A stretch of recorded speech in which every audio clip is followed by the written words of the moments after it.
The Louie T Network is powered by MusicHead University. MusicHeads, classes in session. Turn me up. Enroll on YouTube now. Link is in the description. Who else could it be? For me, your man, Louie T. Welcome to the Command Post Live. You know what it is. Post up. Take command. Training Camp Confidential, day number 9 of training camp in the books. And this is a glorious day for nerds like myself who get their rocks off on shit that doesn't matter on August the 4th. Show me the goddamn unofficial DEPPYs. I don't give a damn what y'all talking about. This don't matter and this, that. I don't give a shit. Let me see the unofficial DEPPYs, baby. They're out. So you know we're going to talk about it tonight. And I get really excited when I hear from the offensive and defensive coordinators. That's right. It's Coach Speak Day. Yes, I'm excited today. You got unofficial DEPPYs. You got OC, DC speaking all at the same time. Damn, this is a great day. So we're going to get to that here in a bit. Oh, and we got the head coach. We get him every day, though. Spoiled now because they get DQ every day. Got Kliff Kingsbury and Joe Whitt Jr. today. Got unofficial DEPPYs. Oh, my goodness. We're going to get to all of that. But before we do, we got to talk about practice. There was practice. Practice? Yeah. There's practice today. With all the excitement of all the other shit, they actually did practice today. Threw a couple footballs around the field, handed a couple of them off, did a few drills. Let's talk about what took place today. I'll make this as brief as possible. Because, again, no pads today. This was sort of a let's get some work in. It was more of an install day, as DQ told us at his press conference before practice. So get a little install in. Then they're going to jump on a plane tomorrow, head to Foxborough for the joint practice on Wednesday, day off on Thursday before hitting the field Friday for their first preseason tilt of this 2025 preseason against the New England Patriots. Their only road play preseason game this summer. So looking forward to seeing the fellas back on the field, even though we won't see any of the starters, not at least any of the meaningful ones. But hell, we're going to see some of the guys that we're dying to see out there. Just about every draft pick is playing except for Trey Amos. So there's going to be a lot of fun and a lot of intrigue surrounding this postseason, this preseason game. Look at me. I'm already ready for the postseason. We ain't even got to the regular season. Ha! Let's talk about practice today. So, a couple of tidbits from practice today. You start with John Keim, and I start every day with a John Keim tweet where he sets the day for practice, gives us the weather, the start time of practice, generally if it's pads or not pads, and then somewhere around there, he'll usually tell you if some guys are out for a vet rest day or what may have you. So I usually start the day off with John Keim because he gives me some of that information that I usually don't get anywhere else. So today, few guys were absent from practice today. We found out that Brandon Coleman was not going to practice. And I told you guys the fear yesterday when we had the live stream last night or last evening. I told you guys the fear was that Brandon Coleman was suffering from the same thing he did in his rookie season. We'll expound upon that a little bit later on in today's show or tonight's show. But Marcus Mariota, which we know he's been on and off here of late. He did practice fully yesterday or 2 days ago on Saturday, but didn't practice today. Again, nothing to see here with Marcus Mariota. He's just fine. Noah Brown, they've been taking it slow with him. So he'll practice a day or two, then he'll be off a day or two. So again, nothing to see here. With Noah Brown, this has been standard operating procedure. Jordan McGee, a little bit like, what's up with that? I'm not asking any questions. That's a guy that dealt with injuries last year. I'm hoping nothing's wrong. I'm hoping this is precautionary. But I get a little nervous when I see young guys who are in year 2 of their careers taking days off during the summer. That's reserved for guys that are veterans. Generally, if you're a young guy and there are 3 guys from the 2024 draft on this list of guys who had a day off, it makes me nervous because usually that means something is wrong. Whether it be minor or major, something is wrong. So Jordan McGee, Brandon Coleman, we know, is injured. And so he wasn't able to practice today. Don't think he's going to participate in the joint practice either. And then JJB also did not practice today. Again, 3 guys that are young, spry, should be out there every day, not practicing. Anyway, updates later in the week on the status. They don't have much to say at this point. So DQ is really good about not divulging injuries and only telling you what you have to know on a need-to-know basis. He said we'll talk about those things right before the joint practice on Wednesday when we get up to Foxborough. So we won't know anything about the status of any of those guys, what's going on with them, until Wednesday, right before the joint practice. Mikey Sainristil also did not participate today. Now, again, that's another 2024 draft pick not participating. Again, I don't want to put too much stock into it because it could have easily just been, hey, you've been going after it pretty hard. Take a day off, right? But again, or it could just be, an illness, a bug going around. It could be anything. We don't know. But I'm just always a little leery this time of the year when young guys are getting days off, right? Anyhow, Zach Selby posted this out earlier. All the usual faces, Lane, Osborne, Felton, and Allen returning punts. Also B-Rob back there. Interesting. Not really interesting. Only interesting if you hate Brian Robinson Jr., as Ed does.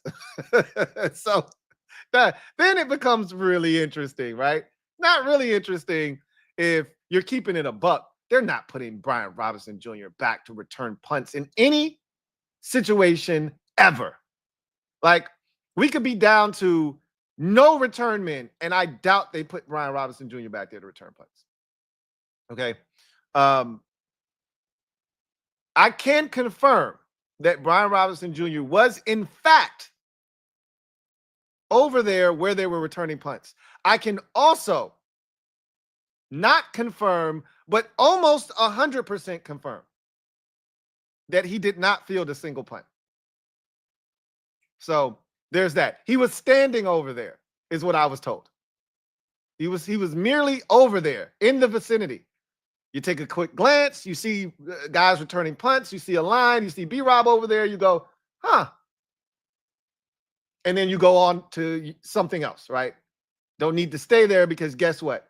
Nobody in their right mind believes Brian Robinson Jr. is returning a single punt in his NFL career for the duration of it. So, again, that's some August 4th fodder for you. Do with it what you will.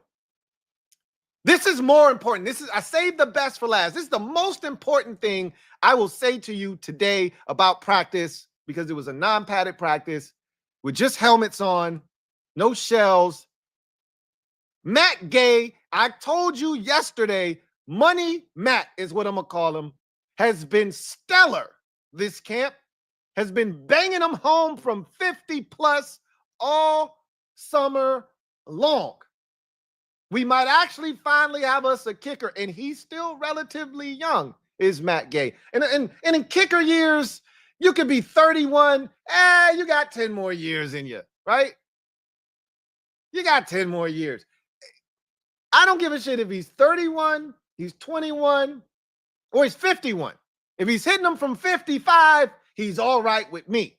Matt Gay and this is from Grant Paulson today, Matt Gay just drilled a 50 and 55-yard field goal to end the kicking period. He's been nearly automatic all camp. I've already told you that I've been told that he's been automatic this camp. Here's further proof that Matt Gay has been damn near automatic, and not just from 48 and 46 and 45 and those little rinky-dink field goals that we were talking about Ramiz Ahmed and Matthew, whatever his name was last year, were kicking in camp that didn't matter. We're talking about bombs from Matt Gay. And I've watched this guy do this before. I know a lot of people, he got a bad rap because last year he couldn't make kicks over 50 yards. I don't know what happened last year. You know, this happens with kickers from time to time where for some reason they get the yips. It happens to kickers, the best of them. We've seen it happen to the best of them. I've seen Adam Vinatieri have one of those seasons. Vanderjag. I know a lot of you are maybe too young to remember Matt Vanderjag, the guy that used to, kick it from everywhere. And then he had a couple of misses, started talking some shit, said some things he probably shouldn't have said. And Peyton Manning just said, you just shut up. You're a kicker. You just shut up and make kicks. Right? But he went through some. We saw what happened last year. And maybe he knew that the clock was up, the jig was up, and they were coming for his ass, after the season was over. And his whole nasty ways out in the streets and these parlors and all of this stuff with the massages was about to come to light. Maybe he couldn't focus because he knew, hey, the feds, they coming to get me, man. It's about to be over for me. Ain't no amount of opera singing or none of that shit is going to save me from these allegations. I ain't beating them. But we saw one of the best kickers we've ever seen in Justin Tucker, a.k.a. Just Incredible, struggle last year. It happens to the best of them. And maybe that was the year for Matt Gay. Hopefully he got it out of his system, because I remember the year before that, well, it might have been last year. I think it was the year before that. Could have been last year. Nope, it was the year before that, because they had Gardner Minshew at quarterback. He went to Baltimore and hit 5 50-yard field goals, including one to send it to overtime and another one to win the game in overtime from like 56. Or it might have been 4 50-yarders. Either way, it was the NFL record for the most 50-plus yard field goals in a single game. Won him the game. He's capable. You tell me he's money from south of 50, I'm telling you he's good from 50. We might actually have us a kicker, y'all. And look, I ain't trying to kick a bunch of field goals. Y'all know what type of time I'm on. I ain't trying to kick a bunch of field goals. But it'd be nice to have a kicker that if the drive stalled out at the 37-yard line. Hey, Matt, get out there. Knock it home from 55, bro. On a good day. Wind's at your back. Matt, go out there and kick a 56-yarder, bro. I got it, coach. That's nice. That's nice. Anyway, hopefully he keeps it up, and hopefully we found a kicker. What's going to be interesting with him now, too, is can he do what our kickers last year did a pretty good job of? Nobody was better at it than Seibert, Austin Seibert. That's because Austin Seibert didn't have a very strong leg, though. But he was really good at kicking the ball and keeping it into that landing zone before it hit the end zone, like kicking it at the 1, the 2, the 3, and making them bring the ball out into the field of play. Let's see if Matt Gay can do that as well. I'm not sure if he specializes in being able to pop it up high in the air and forcing return men to return it, or if he's going to kick it in the end zone and let teams start at the 35-yard line. So that'll be interesting. But the thing I care about the most right now is, can you split the uprights with the kicks? He seems to be doing that. So I'm excited about that. Some more practice fodder before we get to what was said today, and most importantly, these unofficial DEPPYs. Before we get to any of that, let's talk more about practice. So our guy, Trey Amos, continues to be a demon at the cornerback position, to which our defensive coordinator, Joe Whitt Jr., said about Trey Amos, every day is a good day for Trey.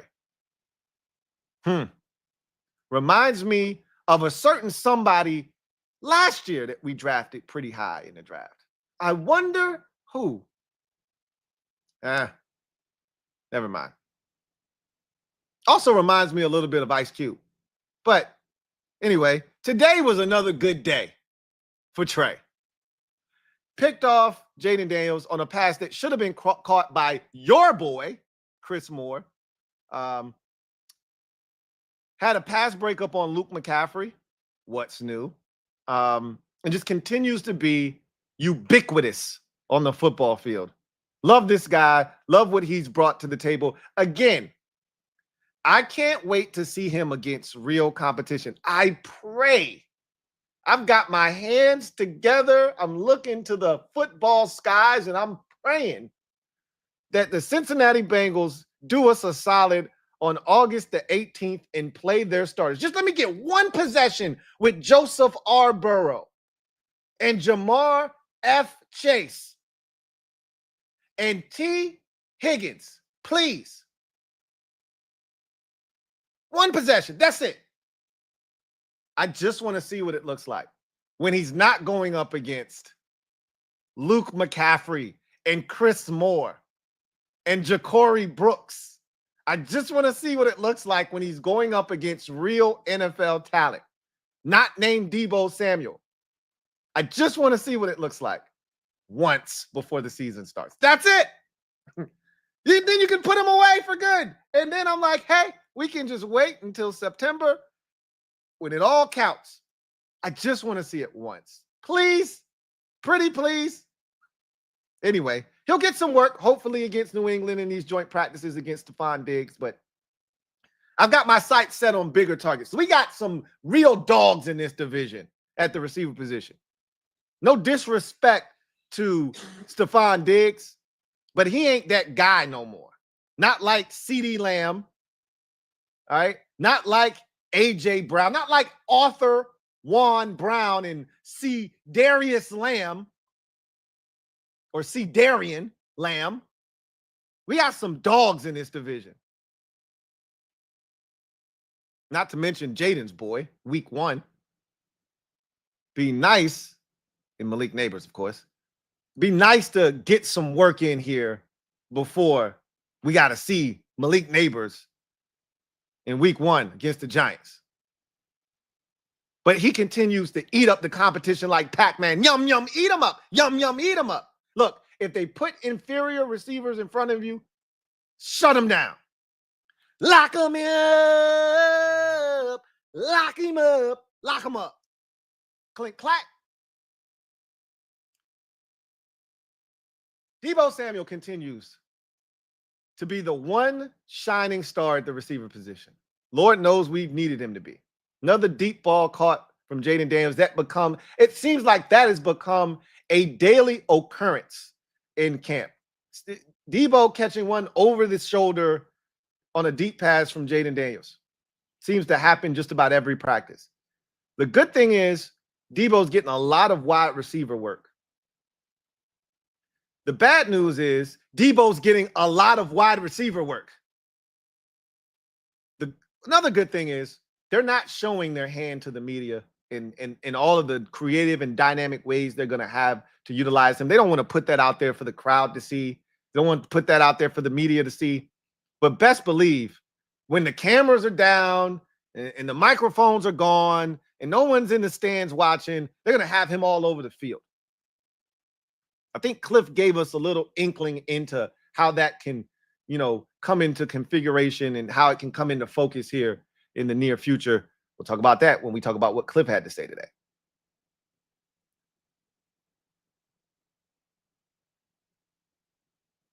Bill. I don't think you knew. So Bill is back. You're through. At least that's what some of y'all saying to B-Rob. You know what? Somebody has something to say about that. Let me play a little something that somebody had to say about that, because y'all been shitting on B-Rob. You know I've been a B-Rob stan. I'm riding with B-Rob because I don't think he's ass, contrary to popular belief. Shout out to my guy, Ed. This is a guy that I know sometimes he can be a little rough around the edges and he can say some crazy shit. Hell, this is some crazy shit in here. You got to parse through all of the good shit he's talking about to get to some of the crazy shit. It's more gems in here than it is crazy shit. But it's some crazy shit in here, including the mispronunciation of Bill's entire name. But I don't kill people for mispronouncing names, okay? At the end of the day, take a listen to this rant by your guy, Lionel Willingham. Enjoy. I'm going to go out on a limb and based off all the calls I take, all the tweets I get, all the different folks I talk to, everybody has written Brian Robinson off. Pre-draft, you all wanted to take a running back in round 1.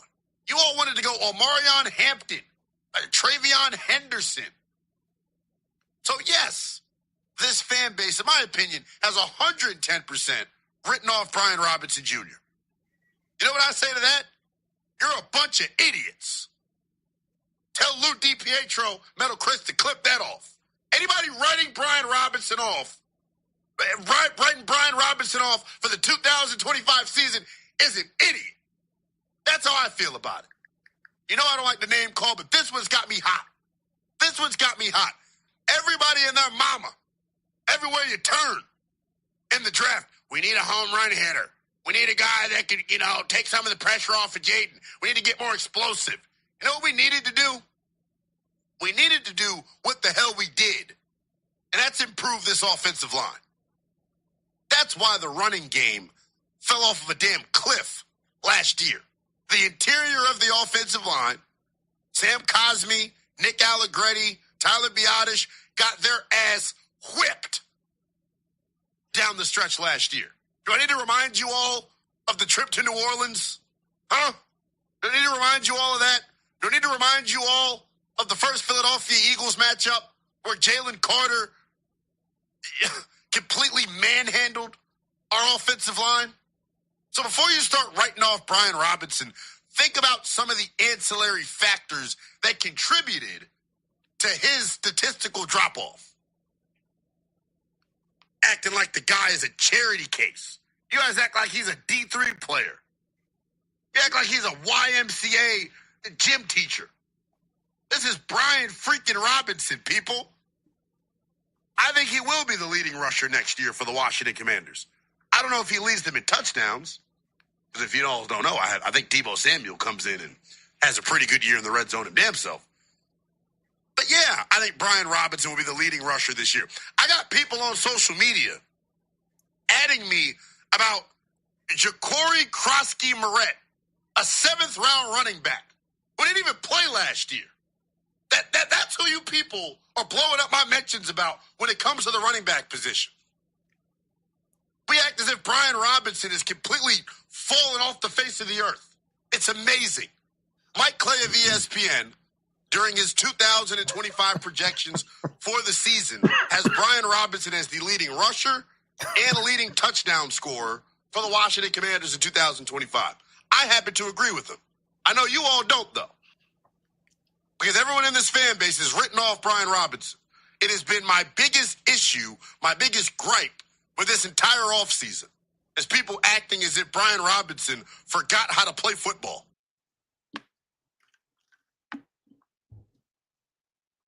So that was Lionel Willingham's rant about people quitting B-Rob and trying to prop up Bill. Look, he was talking to me too. All right. He was talking to me too, because I'm one of those people that said we need more speed. We need more dynamic ability at the running back position. He was talking about me. Now, I didn't want to draft a 1st or 2nd round running back. That wasn't me. I don't like Omarion Hampton. I think he's going to be a good back, but I didn't like him because it didn't feel like he was going to be a game changer here. That wasn't what I was looking for, right? He barely got out of the 4.5s. That wasn't what I was looking for. I wanted true breakaway speed, right? And maybe he'll be another Derrick Henry where once he get out into the open, guys aren't catching him from behind. I didn't see that on tape. I wasn't a Travion Henderson guy in the 1st round, but if he was there in the 2nd round, I was all for it. I knew he wasn't making it to 60, whatever we were, 60th, wherever we were picking. I knew he wasn't making it all the way there. 58, wherever the hell we were. I was more in that 4th round range, like, hey, let's get it back there. But I said we needed more speed in the backfield. If that makes me an idiot, guilty as charged. All right. But for him to sit here, and I think he's going to eat this take. This is going to age like old milk. sour milk, because this man is making it seem like Bill is just some random Joe Schmo run-of-the-mill. He's treating Bill like I treat most 7th-round picks. And maybe this is me getting a dose of my own medicine. Because I told y'all, Javonte, John Baptiste, what are they doing? This is a developmental pick. He played snaps for us last year. He was actually solid. All right. I told y'all that Cam Curl was basically ass. Like, what are they doing? They wasted a pick. He turned out to be a really good player for us. Now, I also told you that those 3 7th-round picks that they had that year, they took William Bradley, Shaka Tony, and Dax Milne. I also told you, yeah, I don't know about these guys. I thought Dax had a shot. I thought he had a shot. And I was hoping Shaka Tony could get to the quarterback, but I wasn't moved by what I had seen at Penn State. But generally, 7th-round picks equate to nothing. This is different.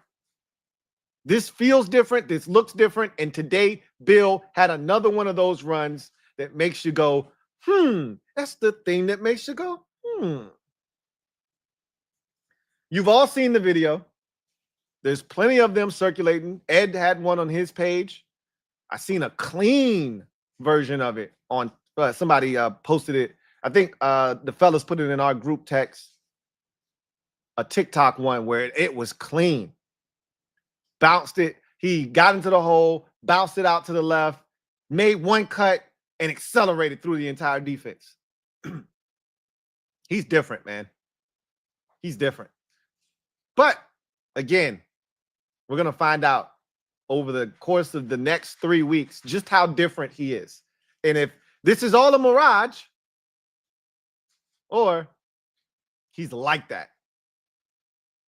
Is Lionel Willingham correct in that this 7th-round pick, Ja'Cory Krosky-Merritt,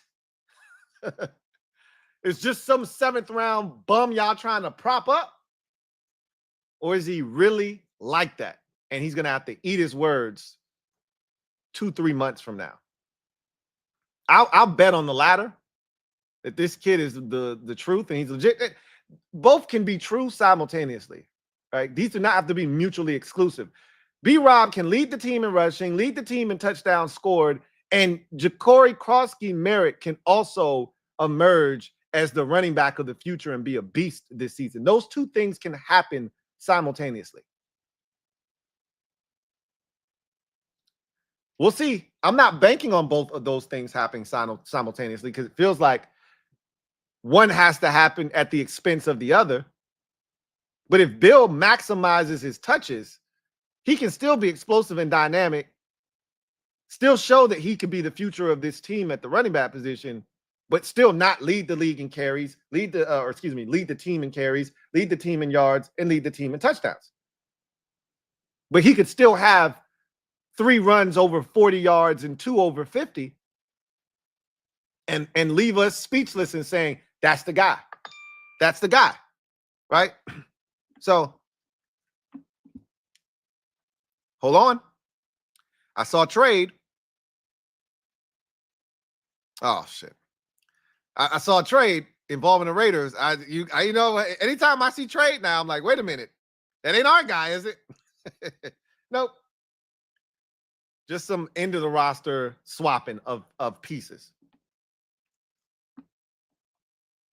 Anyway, I digress. So that was practice today. Bill had another nice run. Trey Amos continues to dominate. The wide receiver position continues to be a smorgasbord of disappointment outside of Deebo Samuel, who had another big catch. What's new? The punt returning situation seems to be the same. And Matt Gay is out kicking bombs. 50-plus yarders like it's nothing. This feels good. Feels good. So, with that said, let's get to the pressers. We'll save the best for last. Like Vanessa Williams, you go and save the best for last. Let's go save the best for last because I can't wait to get to Unofficial Deppies. But let's talk about what was said today. We'll start with DQ. Let's get the veggies out of the way. He started his press conference by giving us a schedule for the upcoming week. So, practice today, obviously. Travel day tomorrow as they head to Foxborough. I don't know if you guys caught wind of this. Hey, that was a pun. Not intended, but damn, that was good. I don't know if you caught wind of this. Now, that was intended. But the winds in Massachusetts, they're blowing some winds over from Canada. Apparently, there's been some fires or something going on. Little bit murky, right? Could be a little bit cloudy and smoky tomorrow. Let's cross our fingers. It seems like every time we go somewhere to have a joint practice, some bullshit going on. Last year with the Jets, it was pouring cats and dogs outside. This year, we may have to deal with some smoke and smog, all kinds of nastiness. Anyway, let's hope that that doesn't interfere with practice on Wednesday. So, practice today, travel day tomorrow, joint practice with the Patriots on Wednesday. I thought there were multiple practices. That was my bad. Day off Thursday, walkthrough, etc. Friday game, right? So he talked about the injury updates. A lot of guys in practice today. I told you he's not giving out any information on that. We'll have to find out about those guys on Wednesday. So he'll give us an update right before the joint practice.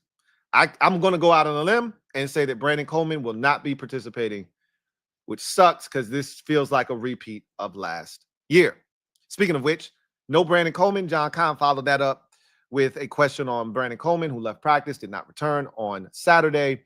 DQ said he would not be participating in practice on Monday. They would reevaluate him and decide if he was even going to take the trip to Foxborough or not. My guess is with an ankle injury, elevation, not necessary, probably going to keep him home, and he won't make the trip. That's my guess. Now, if he wants to drive on his own, be my guest. But my guess is they're going to leave him at home. I hope I'm wrong. But again, I don't want to push guys in August. That's not my goal. That's not my goal.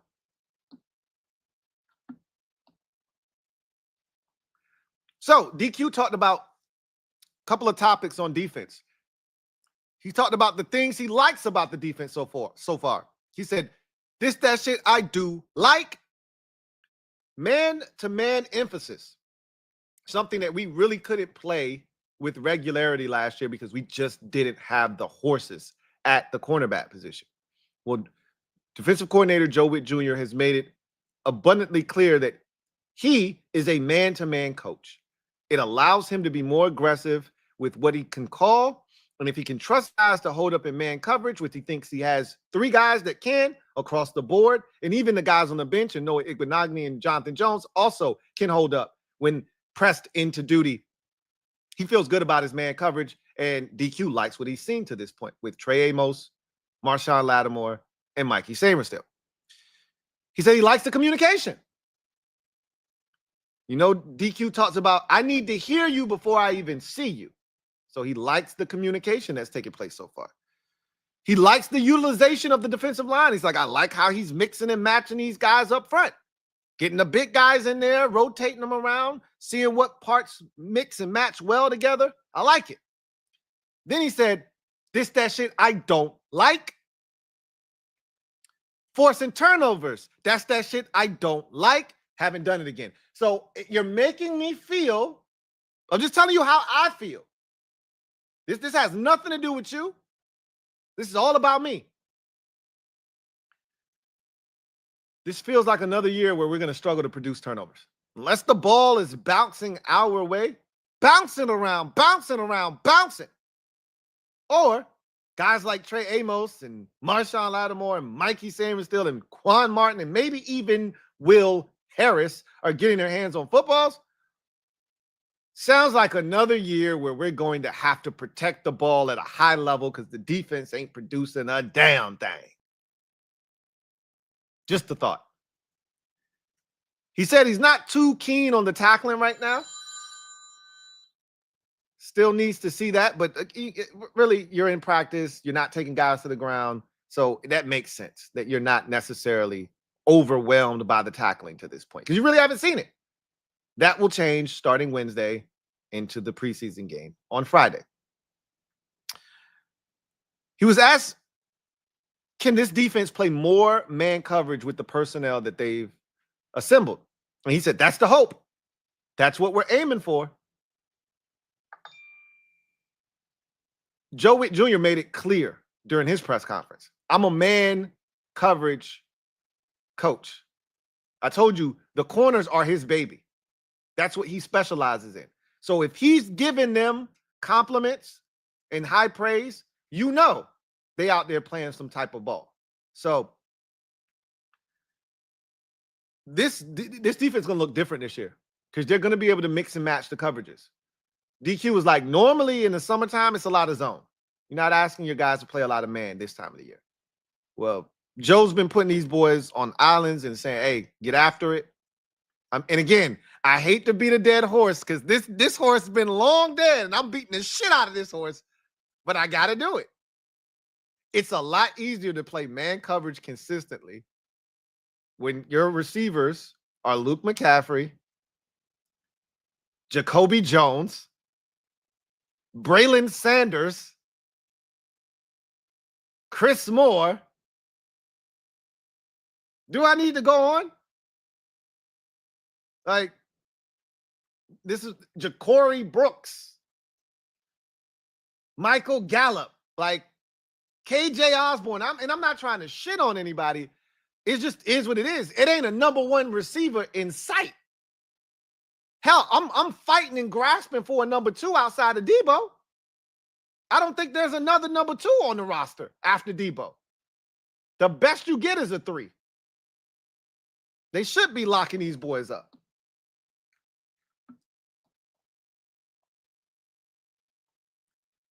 But again, that's not their problem. They can only put the handcuffs on whoever they put in front of them. Put the shackles on these boys, hands and feet, so they can't dance. I just want to praise my corners. I just want to praise them. Value in a joint practice. He talked about what having a joint practice does, and we know the value that comes with joint practices. And I thought Joe Whitt Jr. laid it out perfectly. It's the same thing that I was going to say here, but I'll just save it for when I talk about Joe Whitt Jr. because he said it perfectly. I'll just say this. DQ said you get different looks, you get different styles, et cetera, but we'll elaborate when we get to Joe Whitt Jr. Johnny Newton in his second year, DQ was asked about. What are you seeing from him? A lot of people are like, I ain't heard nothing about Johnny Newton. What's going on? Talk to me. And DQ was like, no, Johnny's doing well. And Joe Whitt Jr. actually had the similar question. Somebody's writing an article on Johnny Newton clearly because both DQ and Joe Whitt Jr. got a Johnny Newton question. And Joe Whitt Jr. said Johnny Newton actually had really good practice today. And he elaborated. We'll get to that when we talk about Joe Whitt Jr., what he had to say. But DQ said that, you know, the biggest thing for Johnny is that he had a full offseason and that he's in tremendous shape. And that Johnny's strength is that he's quick and he can get to the edges of offensive linemen. You try to get him on the edge of a guard or a center. And he said they've even put him outside at, you know, defensive end and tried to get him on the edges of some tackles. I prefer my Johnny Newton inside. Thank you very much. But at the end of the day, they like what they've seen from him. They want to see him continue to develop. And I'm going to tell you what Joe Whitt Jr. said, because I thought he had some strong words for Johnny Newton today. And I like it. I like it a lot. Terry timetable on PUP list. I'm always fascinated when DQ talks about the PUP list with Terry as if it's a real thing. So, excuse me. He said that, you know, they're not gonna miss a step, obviously, but they got to ramp Terry up. You know, he's got to be able to make those sudden cuts and come back to the football. That's the thing. De-acceleration he talked about. That's the biggest thing when you're, you know, dealing with what Terry's dealing with. So, You know, he's gonna hit the field, you know, in a little while, and they're gonna work him up towards it.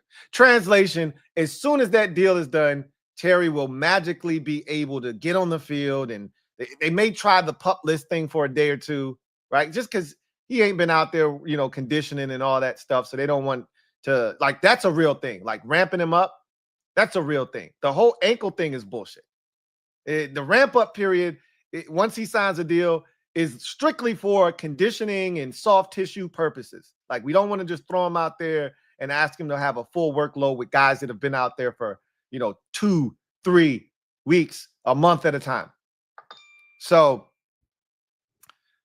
the timetable on Pup is literally going to be determined by if he gets a deal, or can they convince Terry, hey, let's just go ahead and get on the field and we'll continue to try to talk and get this shit settled. But go ahead and get on the field in the meantime.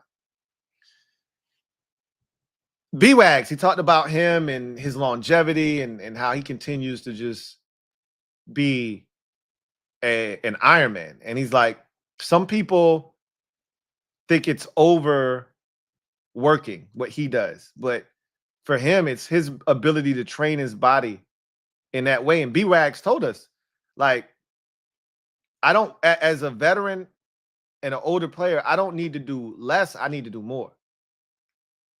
He said, I don't take those vet rest days.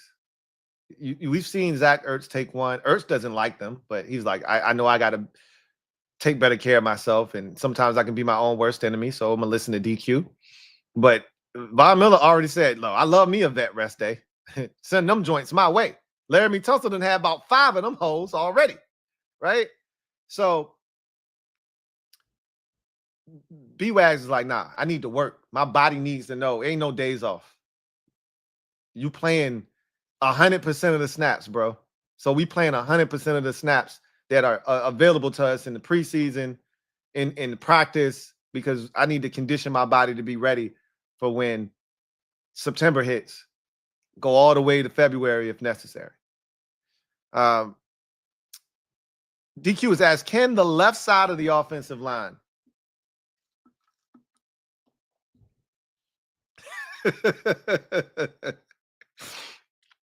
I told you I ain't doing that shit with y'all no more, man.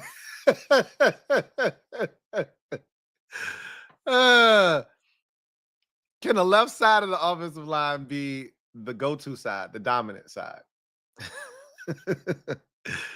And he said the thing that they just saw with the left side, Laramie Tunsil and Brandon Coleman, for those of you who are struggling to keep up, that's a very athletic side of the offensive line, those two guys in particular. And he said they had some pulling drills the other day, and that's when he got to see just how athletic that side of the line is.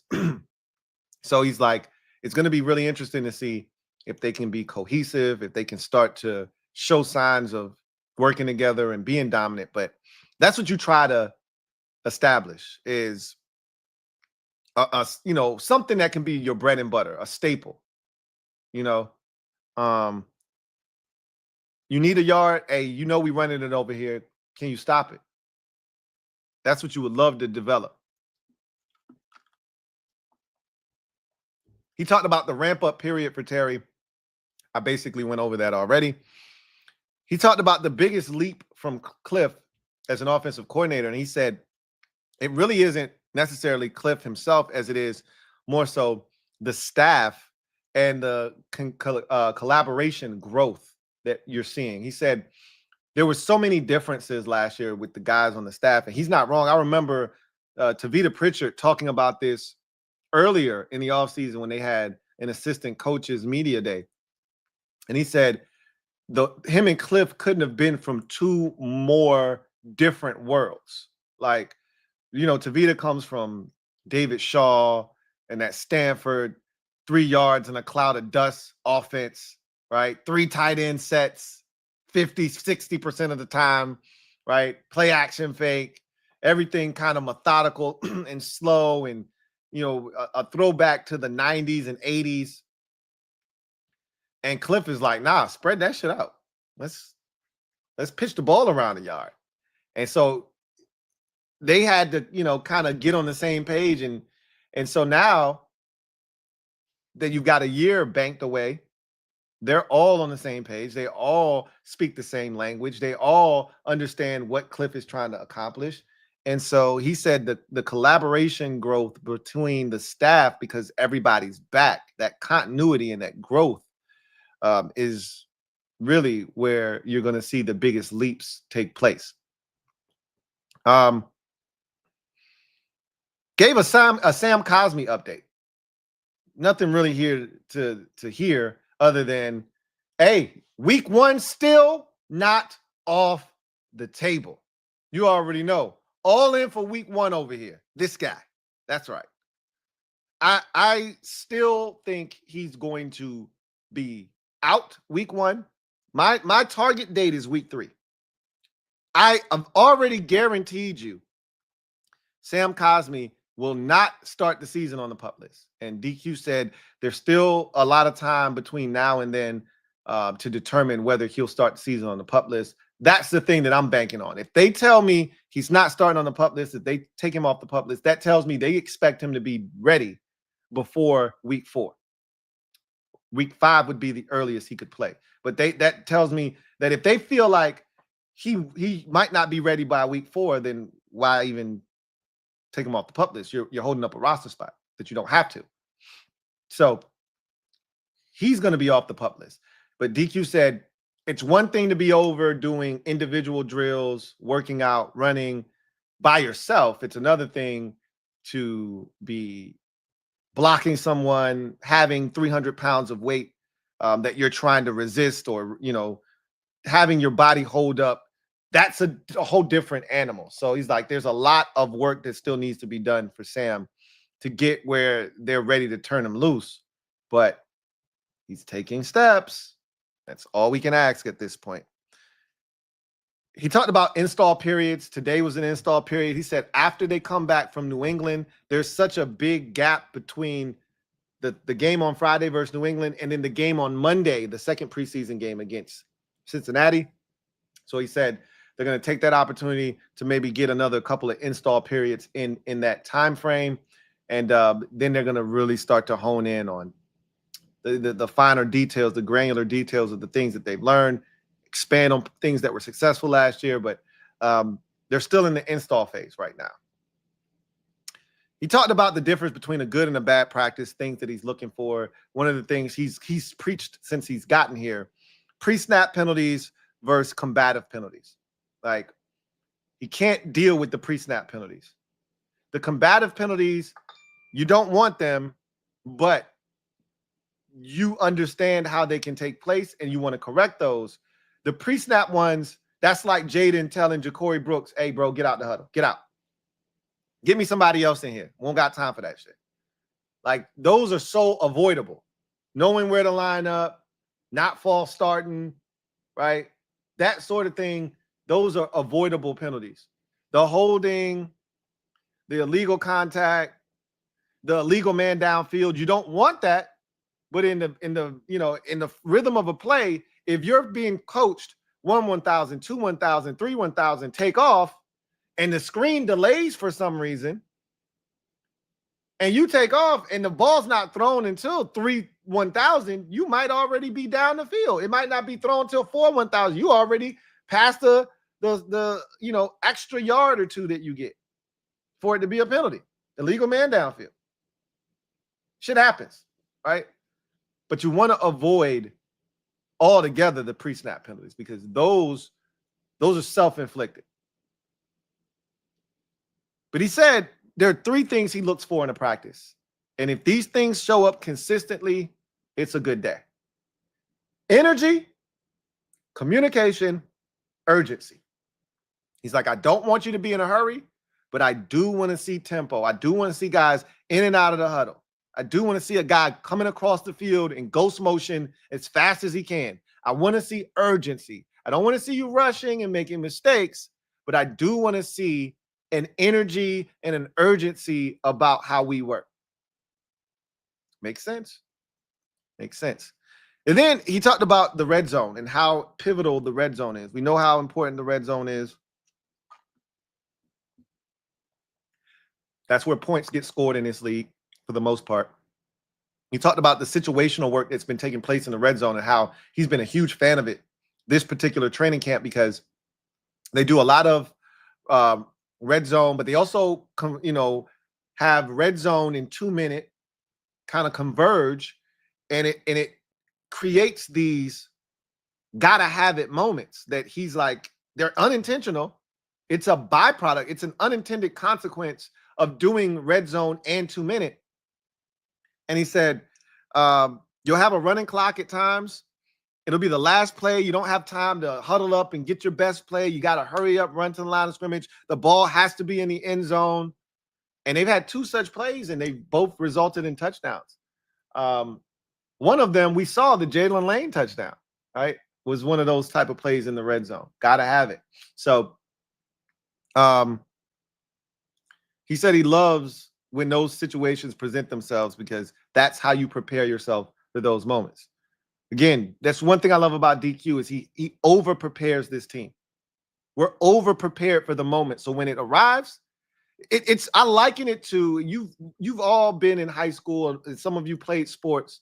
And if you were well conditioned, I know when I played sports, one of my coaches in particular used to run us to death at practice. We used to hate practice. He would blow the whistle and walk away. And we couldn't stop running until he blew the whistle again. And we would be so tired, we'd be looking for that whistle to be back in his mouth between his teeth, because we knew he was going to blow it in a little while. And that Jane be right around his neck chilling. We're like, come on, coach. Y'all keep talking. And I'm going to keep running your ass into the ground. But because we ran so much during practice, when the games came and we saw the other team in the fourth quarter exhausted, tired, it was nothing for us.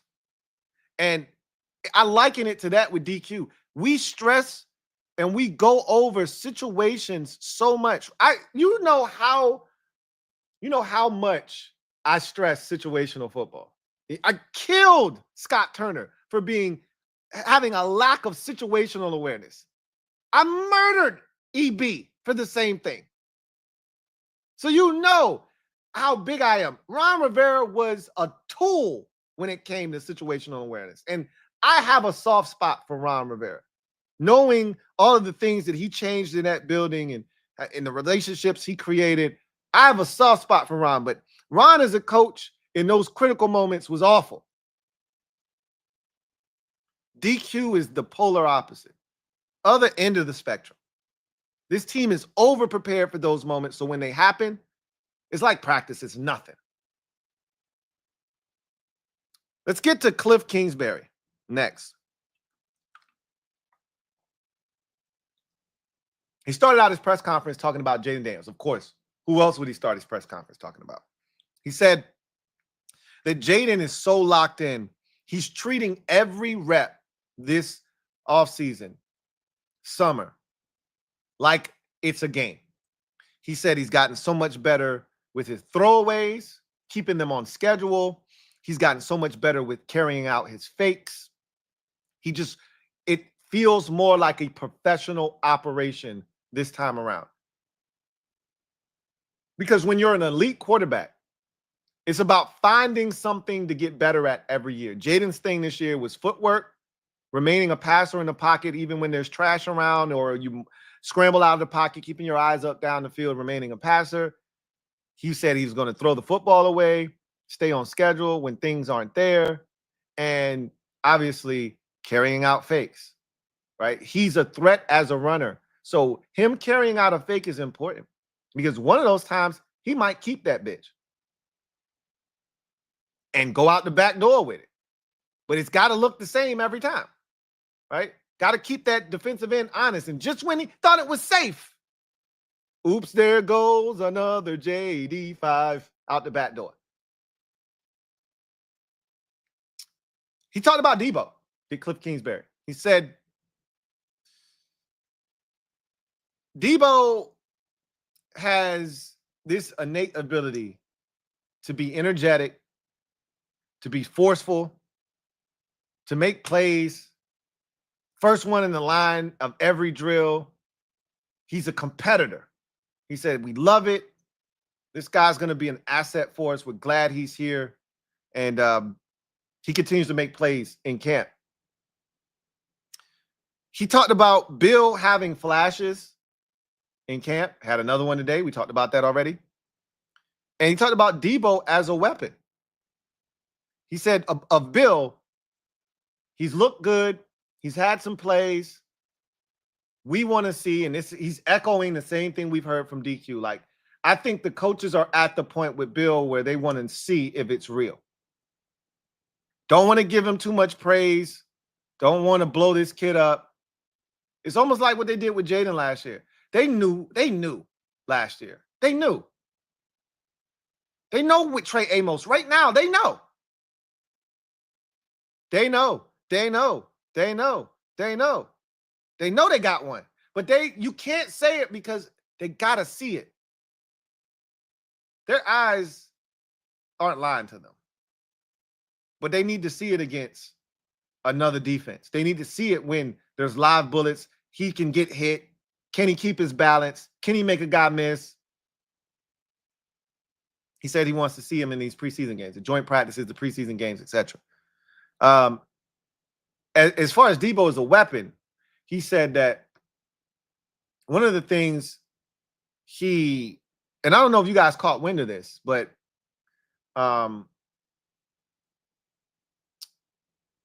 what's your boy name? Ben Standing wrote an article recently. And I saw this somewhere on social media. It was a clip and an excerpt from his article that he wrote, where he talked about Kliff Kingsbury and just how much Kliff watches tape. And he said he watches every offensive snap from every game in the NFL. That's mind-numbing. That's our offensive coordinator. And so he talked about Debo being a weapon and how San Francisco utilized him in so many different spots. And he said it was so hard. It was so much pressure that San Francisco would put on you when you got McCaffrey in the backfield and you got Debo in the slot coming in motion. And now you got to figure out, is Debo getting it? Are they going to throw it to him? Are they going to hand it to him?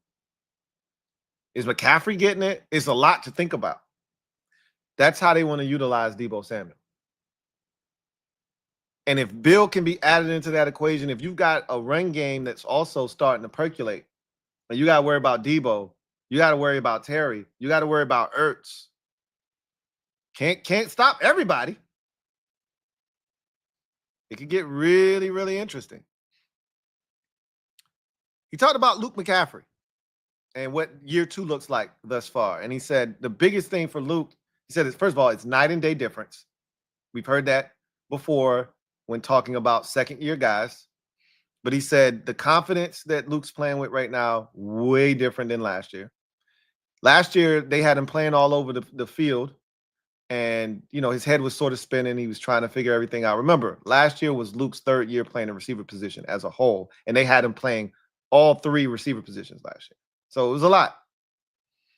I know some people are like, how long are we going to use the he ain't played the receiver excuse? For as long as we need to use it, especially when you're coming into an NFL system. Wide receiver is a complex thing to learn, especially when they're throwing all 3 positions at you.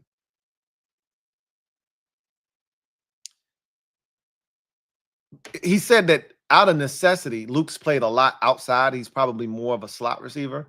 They've asked him to go outside. So he's taken on some tougher challenges outside. Guys that he probably won't be lining up against in a game-like situation. He'll probably have better matchups on the inside with corners, but which explains Luke getting locked up for much of the camp when he's going up against the ones at least. He's had some good moments against some of the 2s and the 3s and things of that nature, but when he's had those reps against ones on the outside, it usually hasn't gone well for him, which is understandable. He's playing against some good dudes, but he's also made some plays too. I don't want to make it seem like every time he's getting shackled up. But Kliff seems to be genuinely excited about Luke.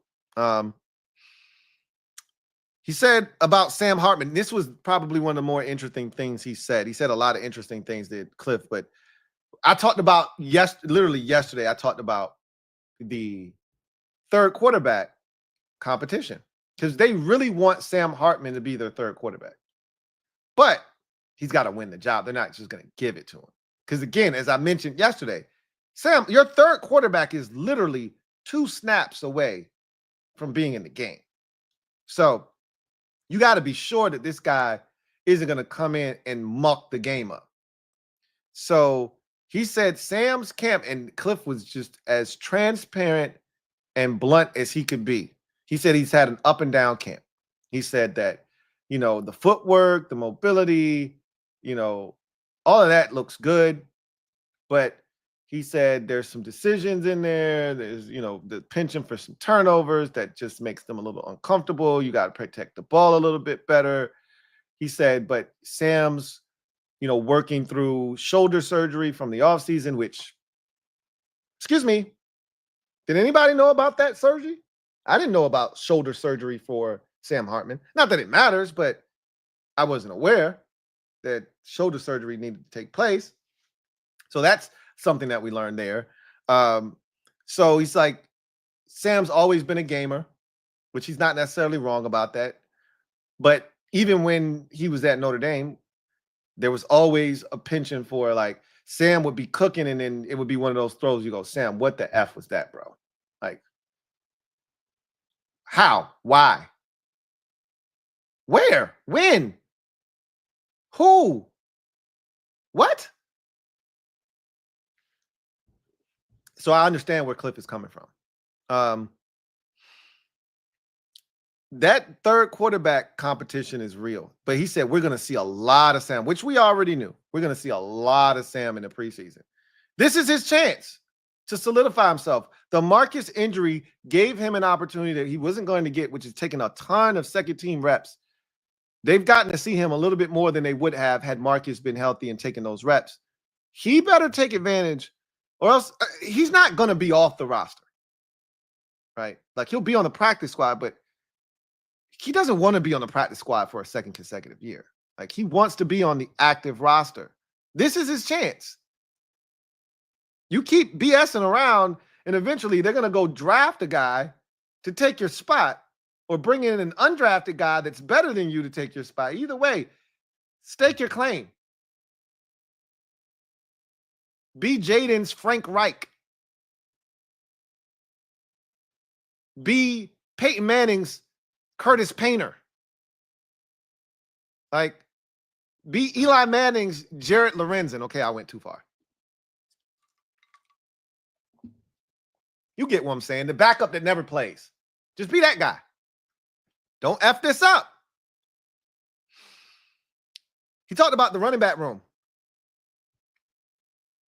And he said that 6 or 7 guys will be on NFL rosters out of that running back room this year. Notice he did not say 6 or 7 guys will be on this roster. Of course, we don't have space for 6 or 7 guys. Can't keep all of them, obviously. But he said it's a talented group. He said, and credit goes to Anthony Lynn for the job he's done with these guys, because these guys can play.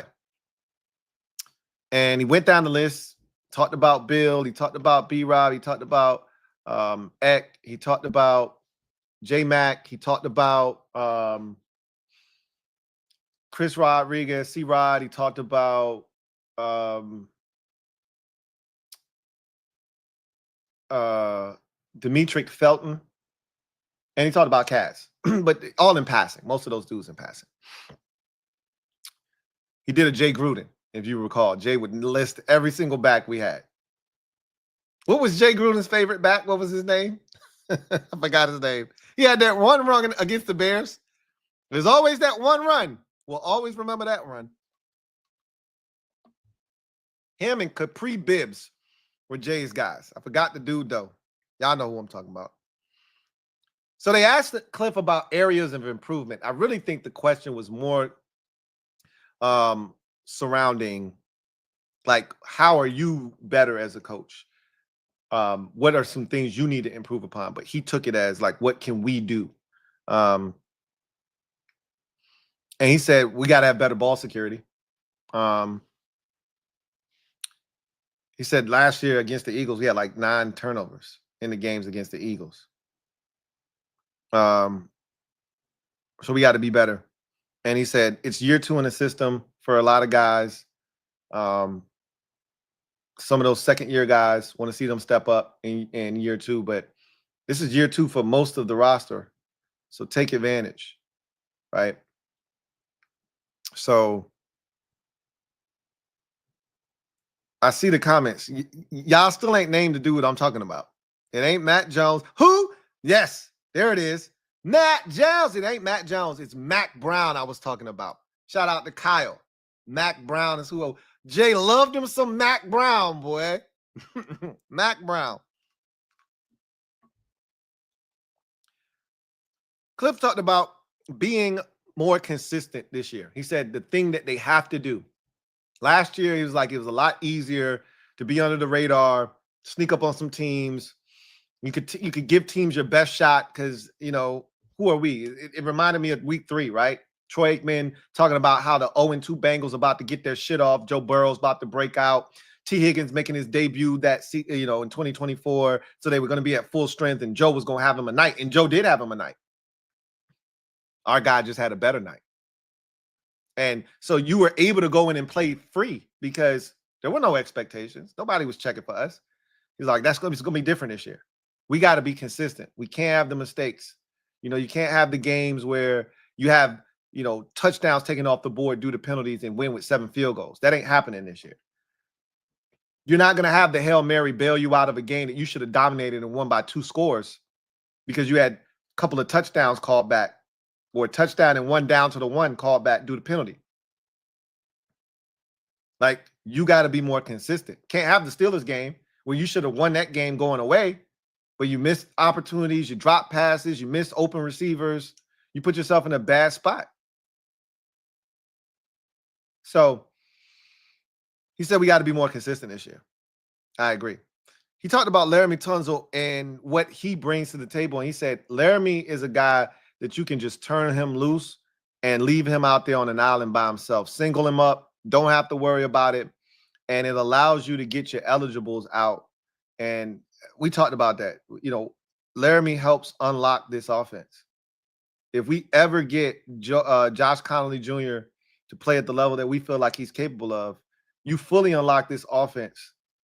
And now all of a sudden, it's that much more dangerous because whoever's on the right side, it don't matter who it is. It could be Josh. It could be Wiley. You're probably going to have to help them to start the season off. So, which is fine. It's better than what we had last year where you had to help both sides.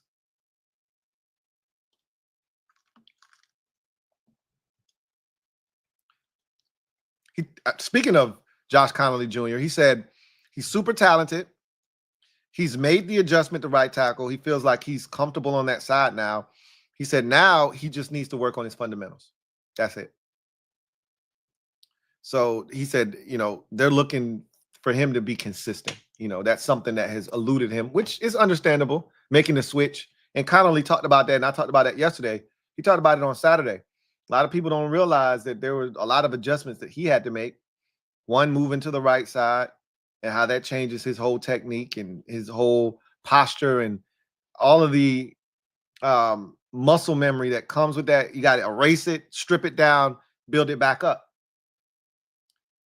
He also talked about getting into routines and being away from family and all that good stuff, right? So he's starting to get into a rhythm, and hopefully we'll start to see the fruits of his labor starting this week, starting on Wednesday in the joint practice. Hopefully it carries over into the game on Friday, and then hopefully they start making that move to inserting him in with the first team and seeing him get more reps there. And off we go, right? That's what you're hoping, but he's going to have to earn it. They're not going to give him the starting spot. Talk about that when we look at the DEPPY here in a bit. Difference between year 1 versus year 2 in the offense. He talked about that and just the expectation of guys being more comfortable. Last year, he was like, we didn't know what we had last year. He said this time last year, we didn't even name Jaden the starter yet. We didn't even know who our starting quarterback was this time last year. So, this year, that's not a conversation. We know what we have. We know what guys can and can't do. We know what positions to put them in. We know the scheme and the system that we want to run and how we want to run it. So, you know, there was a feeling out process last year. Like, none of that has to take place this year. So you just expect them to hit the ground running right out of the gate. He talked about Jalen Lane, did Kliff, and he said that Jalen Lane has surprised him a little bit. He said that, and I told y'all that the tape at Virginia Tech wasn't good. Like, not for Jalen Lane necessarily, but it didn't showcase all that he could do. And Kliff was like, he's doing a lot of things that I didn't necessarily see on tape. Yeah, facts. Because that offense was so bad, the quarterback was so bad, it was just bad. They literally used him on like 3 routes.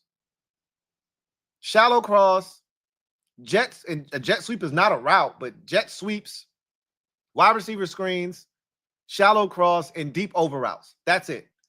That's all they ran with him.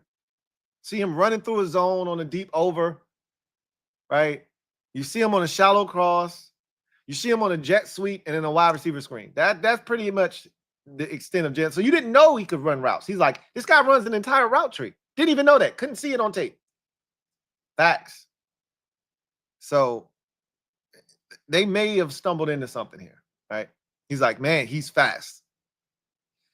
And then he talked about the depth of the receiver room, did Kliff. And he said, look, one of the byproducts of Terry being out and Noah being out is that it's given us an opportunity to see what we have.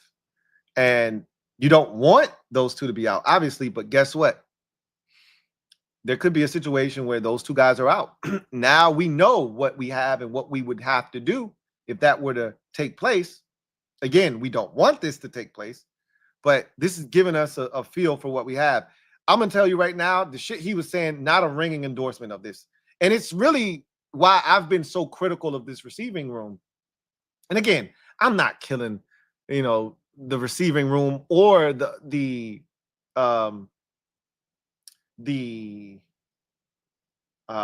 assembling of this room. We're in year 2 of a recalibration, finding our north. Like, we're not supposed to be having the conversations that we're having. The fact that we're talking about Super Bowl in year 2 of a teardown build up is crazy. So I'm not upset about the receiver room being what it is. It's a solid group. When everybody's healthy, it'll be a good group. But obviously, if you take away the number 1 and the number 3 options out of that room, it's not a great look. And he said, we're waiting for somebody to step up. Again, it was not a ringing endorsement. Clearly, the Chris Moores and the Luke McCaffreys, and I'm not asking Jalen Lane to step up as a rookie in here, right? But the Michael Gallups and the other veteran receivers that they have and other guys, the young guys, nobody stepped up and said, hey, I'll be that guy. There's inconsistent moments, just like Chris Moore. Chris Moore had a catch today on Marshawn Lattimore. Got past him, got deep, got vertical, made a big play. For every one of those, it's the shit we saw on the interception. Right through his damn hands, down his back, picked by Trey Amos on a good ball from Jaden. Like, you can't count on none of these dudes except for Debo. So DQ has been kind of nonchalant and real lukewarm on this wide receiver room. Kliff did the same thing. It is what it is. This is for all of you Trey Terry stands out there. You've lost your damn mind, because you don't want to see what this shit looks like without him. Trust me, it ain't worth the 1st round pick, which you probably won't get. But even if one was available, it ain't worth a 1st round pick to see what this shit looks like without our guy. It just ain't.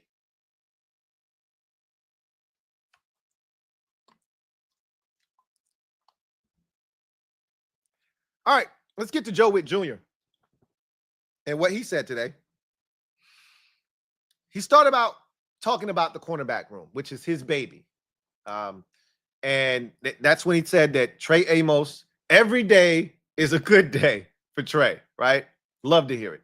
Said Marshawn, we're going to talk more about Marshawn. We'll save that for when we get to the actual Marshawn Lattimore question. But he said he's been solid. Mikey's been incredible. And he went down the list of guys, talked about the veteran leadership that you get from guys like, Jones and Igbenogany, who's been really good this camp. He said even Carlin Vigors has made plays, right? So he talked about the cornerback room.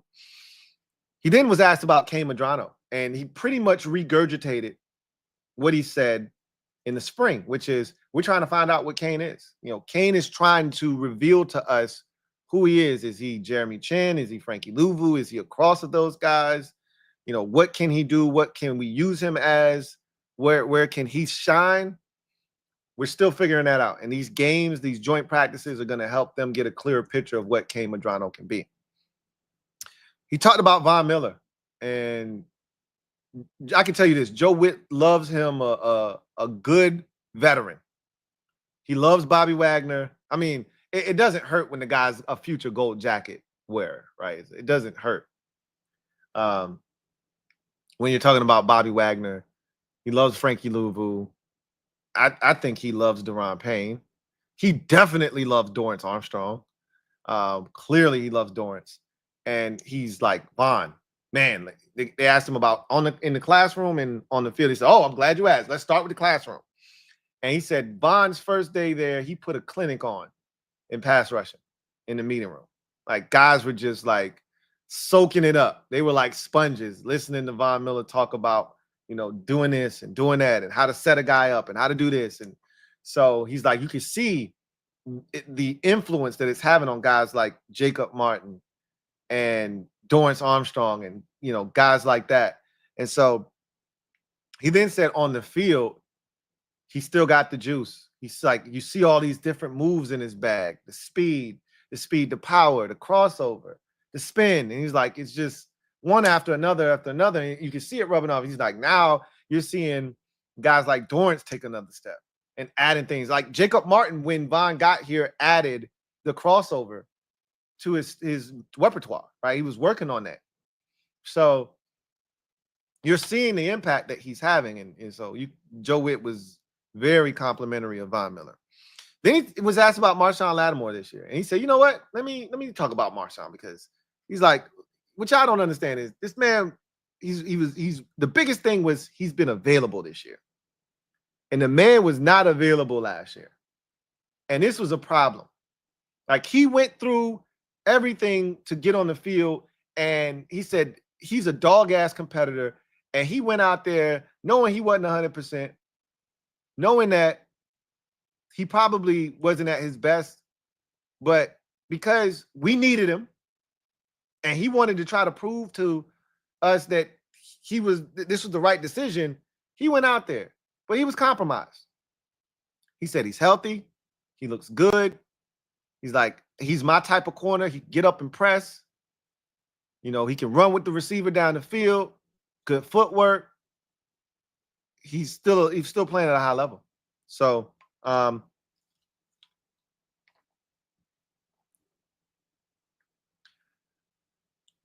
he talks very high. I really feel like this secondary this year has the chance to be the new Eagles secondary from last year. I really feel that way.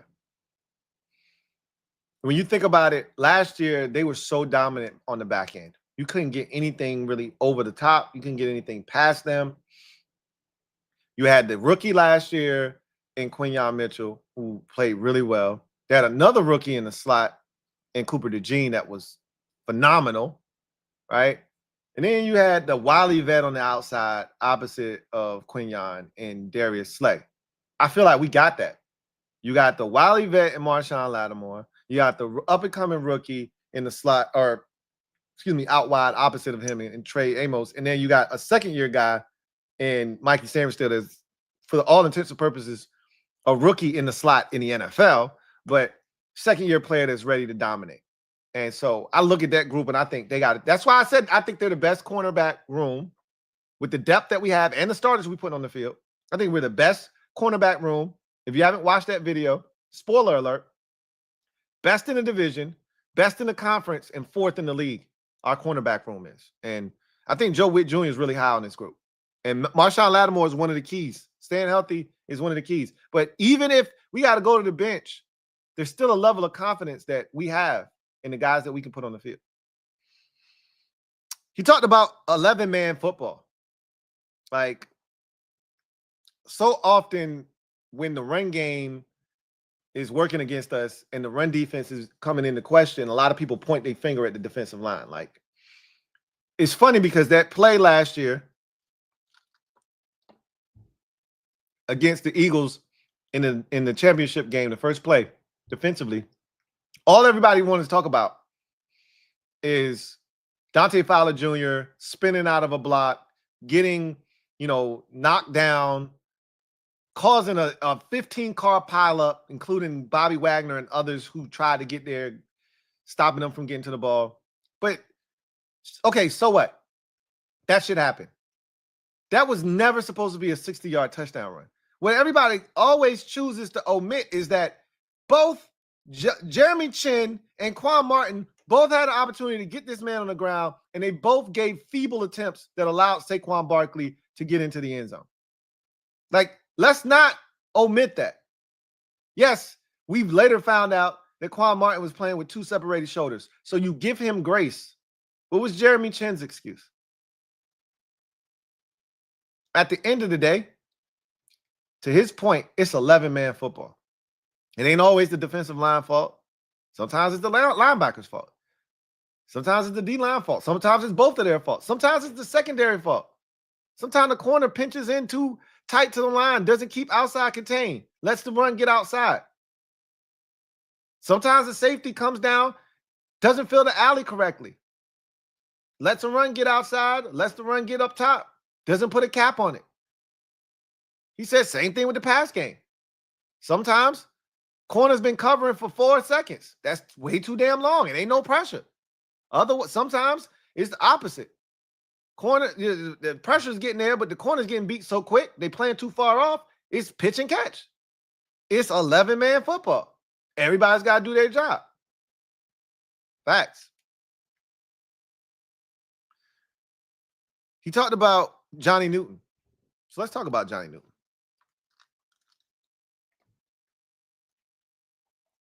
So he said that Johnny had a really good day of practice today. Got pressure. You see his quickness. He said that the main thing is he's been healthy, been able to work. And they think that his quickness is going to be an asset this year. He said, this is the first time I heard somebody say something like this when it comes to Johnny this year, putting some real expectations on Johnny. And this is the shit I want to hear because, like, everybody want to beat up Ben Sinnott.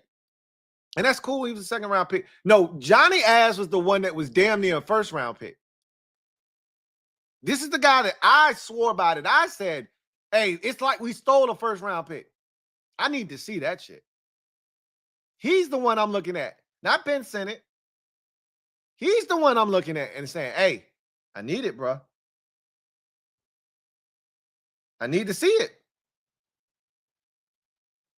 What you got for us? Can you get to the quarterback? Can you apply pressure? You ain't even got to get the sack. Can you disrupt a quarterback? Get him off his spot. Can you win immediately? Can you get to the edge on a guard or a center? Can you knife into the backfield using your quickness and blow up a run play or disrupt it? He's like, I expect Johnny Newton to look like the 2nd-round pick we drafted him to be last year. I expect to see that this year. That's strong words from Joe Whitt Jr. He talked about what a good versus a bad practice looks like. Same question DQ had, and he just talked about a lot of the same things, but his was a lot more cut and dry. Like, I'm a defensive coordinator. He's like, I'm going to put the guys in some tough positions sometimes, right? Sometimes I'm going to put them in positions where they might lose, but I want to see how they handle it, right? But he said, here's the thing that I don't want to see, right? If we're playing a coverage that's supposed to take away any outbreaking route, they can't complete a pass on an outbreaking route. If we're playing a coverage that's supposed to take away the flats, they can't complete a pass in the flats. That's the stuff that can't happen. We playing a run defense that's supposed to be able to stop the run, and they get off some runs. That ain't supposed to happen. Now we got a problem. He said, and if we competing against the offense, we need to win. Plain and simple. If we don't win, it was a bad practice. So him and Jaden be going back and forth. I love to see it, man. It's pretty cool. He talked about the value of joint practice. So I told you I was going to save this for when he talked. And he talked about joint practices. And he said that the beauty in joint practices is that you get different looks. And what ultimately happens when you're in camp is that you see the same players. You see the same looks. You know what the offense is running. You've seen it enough times. So now you can get greedy. You can get a little aggressive. You can jump some shit because you've seen it. You know the concept. You know how this guy, stands and you know how he comes off the ball. So you can get in his chest. You can jam him, right? Because he got the same release every goddamn time. This guy's got a giveaway and a tell that it's a run when he does this. It's a pass when he does this. So now you can be more aggressive because you played against this guy so many times in a row in practice that you've seen tells. It becomes somewhat monotonous, somewhat stale and stagnant, and guys take advantage of it. Well, now you're going up against a different team. They're going to give you different looks. You don't know what they're running. You don't know the tell of this player. You don't know if it's a run or a pass now. You can't be over aggressive. You got to read your keys instead of just being able to read a guy and say, okay, I know what's going on here. That's the beauty of a joint practice, is going up against somebody different that's going to pose a different threat to you than the ones you've been seeing. Like, the thing for the defense is we just need to see some better talent. We ain't seen good enough talent. Outside of maybe the running backs and Zach Ertz and Debo Samuel, we ain't seen enough talent, man. We just need to see better talent. I don't know if New England is necessarily the team that you should be going up against. But if we hear that Drake May was cooking our defense, we got a problem, man. We got a problem. Maybe we don't. But that's not what I'm expecting to hear, that Drake May had a field day against us. He's going to complete some passes. He's talented. They're not void of talent like they were last year. But they shouldn't be cooking us either. So we'll see. But that's the thing you're looking for in joint practices, right? He had a quote today. He said, he's got this on his board. Do what's right, not be right. Right? So he said, I know that doesn't sound like it makes any sense, but he explained it as this. Do the right thing, right? Which may not be the thing that you want to do, but it's the right thing to do. Don't try to prove that you're right. Essentially remove your ego, leave it at the door, and do the thing that's going to give us the best chance to succeed. Even though it may not be the thing that you think should happen here. Based off of your talent, based off of the opponent, based off the situation, this might be the best call. Even though in prior years or in a different situation, and if you were playing a different team or you have better talent or whatever, you might go with a different call here because you know this would work. But the talent that you have may suggest that you can't run that. So don't do that. Do the right thing, right? Don't be right. Don't try to prove that I know what I'm doing. I got the best call. I'm right. And he talked about, so this was a question similar to the Kliff question that Kliff just made it a team thing. What are you doing to be better? Like, what are some things you want to be better at this year as a coach? And he gave 3 things. He said, I want to delegate. I got to trust my coaches. My job is to put the players in the best positions to succeed and call the right plays to accentuate their strengths. But I got to let my coaches coach these players up. I can't be in 4 different meeting rooms with the D-line and the linebackers and the corners or the DB room, right? I can't be in all these meeting rooms helicoptering over these coaches. Let them do their thing. And trust that when they put these guys on the field, they're going to put them on the field ready to get the job done, and I just got to make sure I put him in the positions to do that. He said, I got to focus on calls. And I remember him saying that during the offseason. And even last year, he was like, I got caught. Because remember, last year was his first time calling plays. We got to remember that. Last year was Joe Whitt Jr.'s first time as a play caller. So he said there were times where he would get caught trying to make the perfect call. And he would get caught up. Trying to make the perfect call. So he said, I got to focus on making better calls, being better in certain situations. And then 3, he said, I got to be better with player utilization. He said, last year, I don't think I used Frankie Louie well enough, especially early in the season. And he admitted that to us because he was taking Frankie off the field at first. And he was like, I got to stop taking Frankie Louie off the field. And then he stopped taking Frankie Louie off the field. Right. And he said, Jeremy Chin was a guy that I felt like I did use well last year. I got to do that for everybody, though. I got to put all the players in better situations to be successful. And then he talked about, year 2 of the scheme. How do you see that manifesting itself? And he talked about mind speed. He said, if you can think fast, you can play fast. That should be happening in year 2 of the scheme. He said that, they want to be a fast and physical team. They want to practice with intensity. Intensity breeds fast and physical play. And so they want to practice that way. He said, obviously, it's not for everybody, but this is how we get down. This is how we live. And this is what we want to do. So that was coordinator day. Love it. Now, let's get to the DEPPY. Yeah. Let's get to the DEPPY. All right. So, start on the offensive side of the football. So, I'll be honest with you.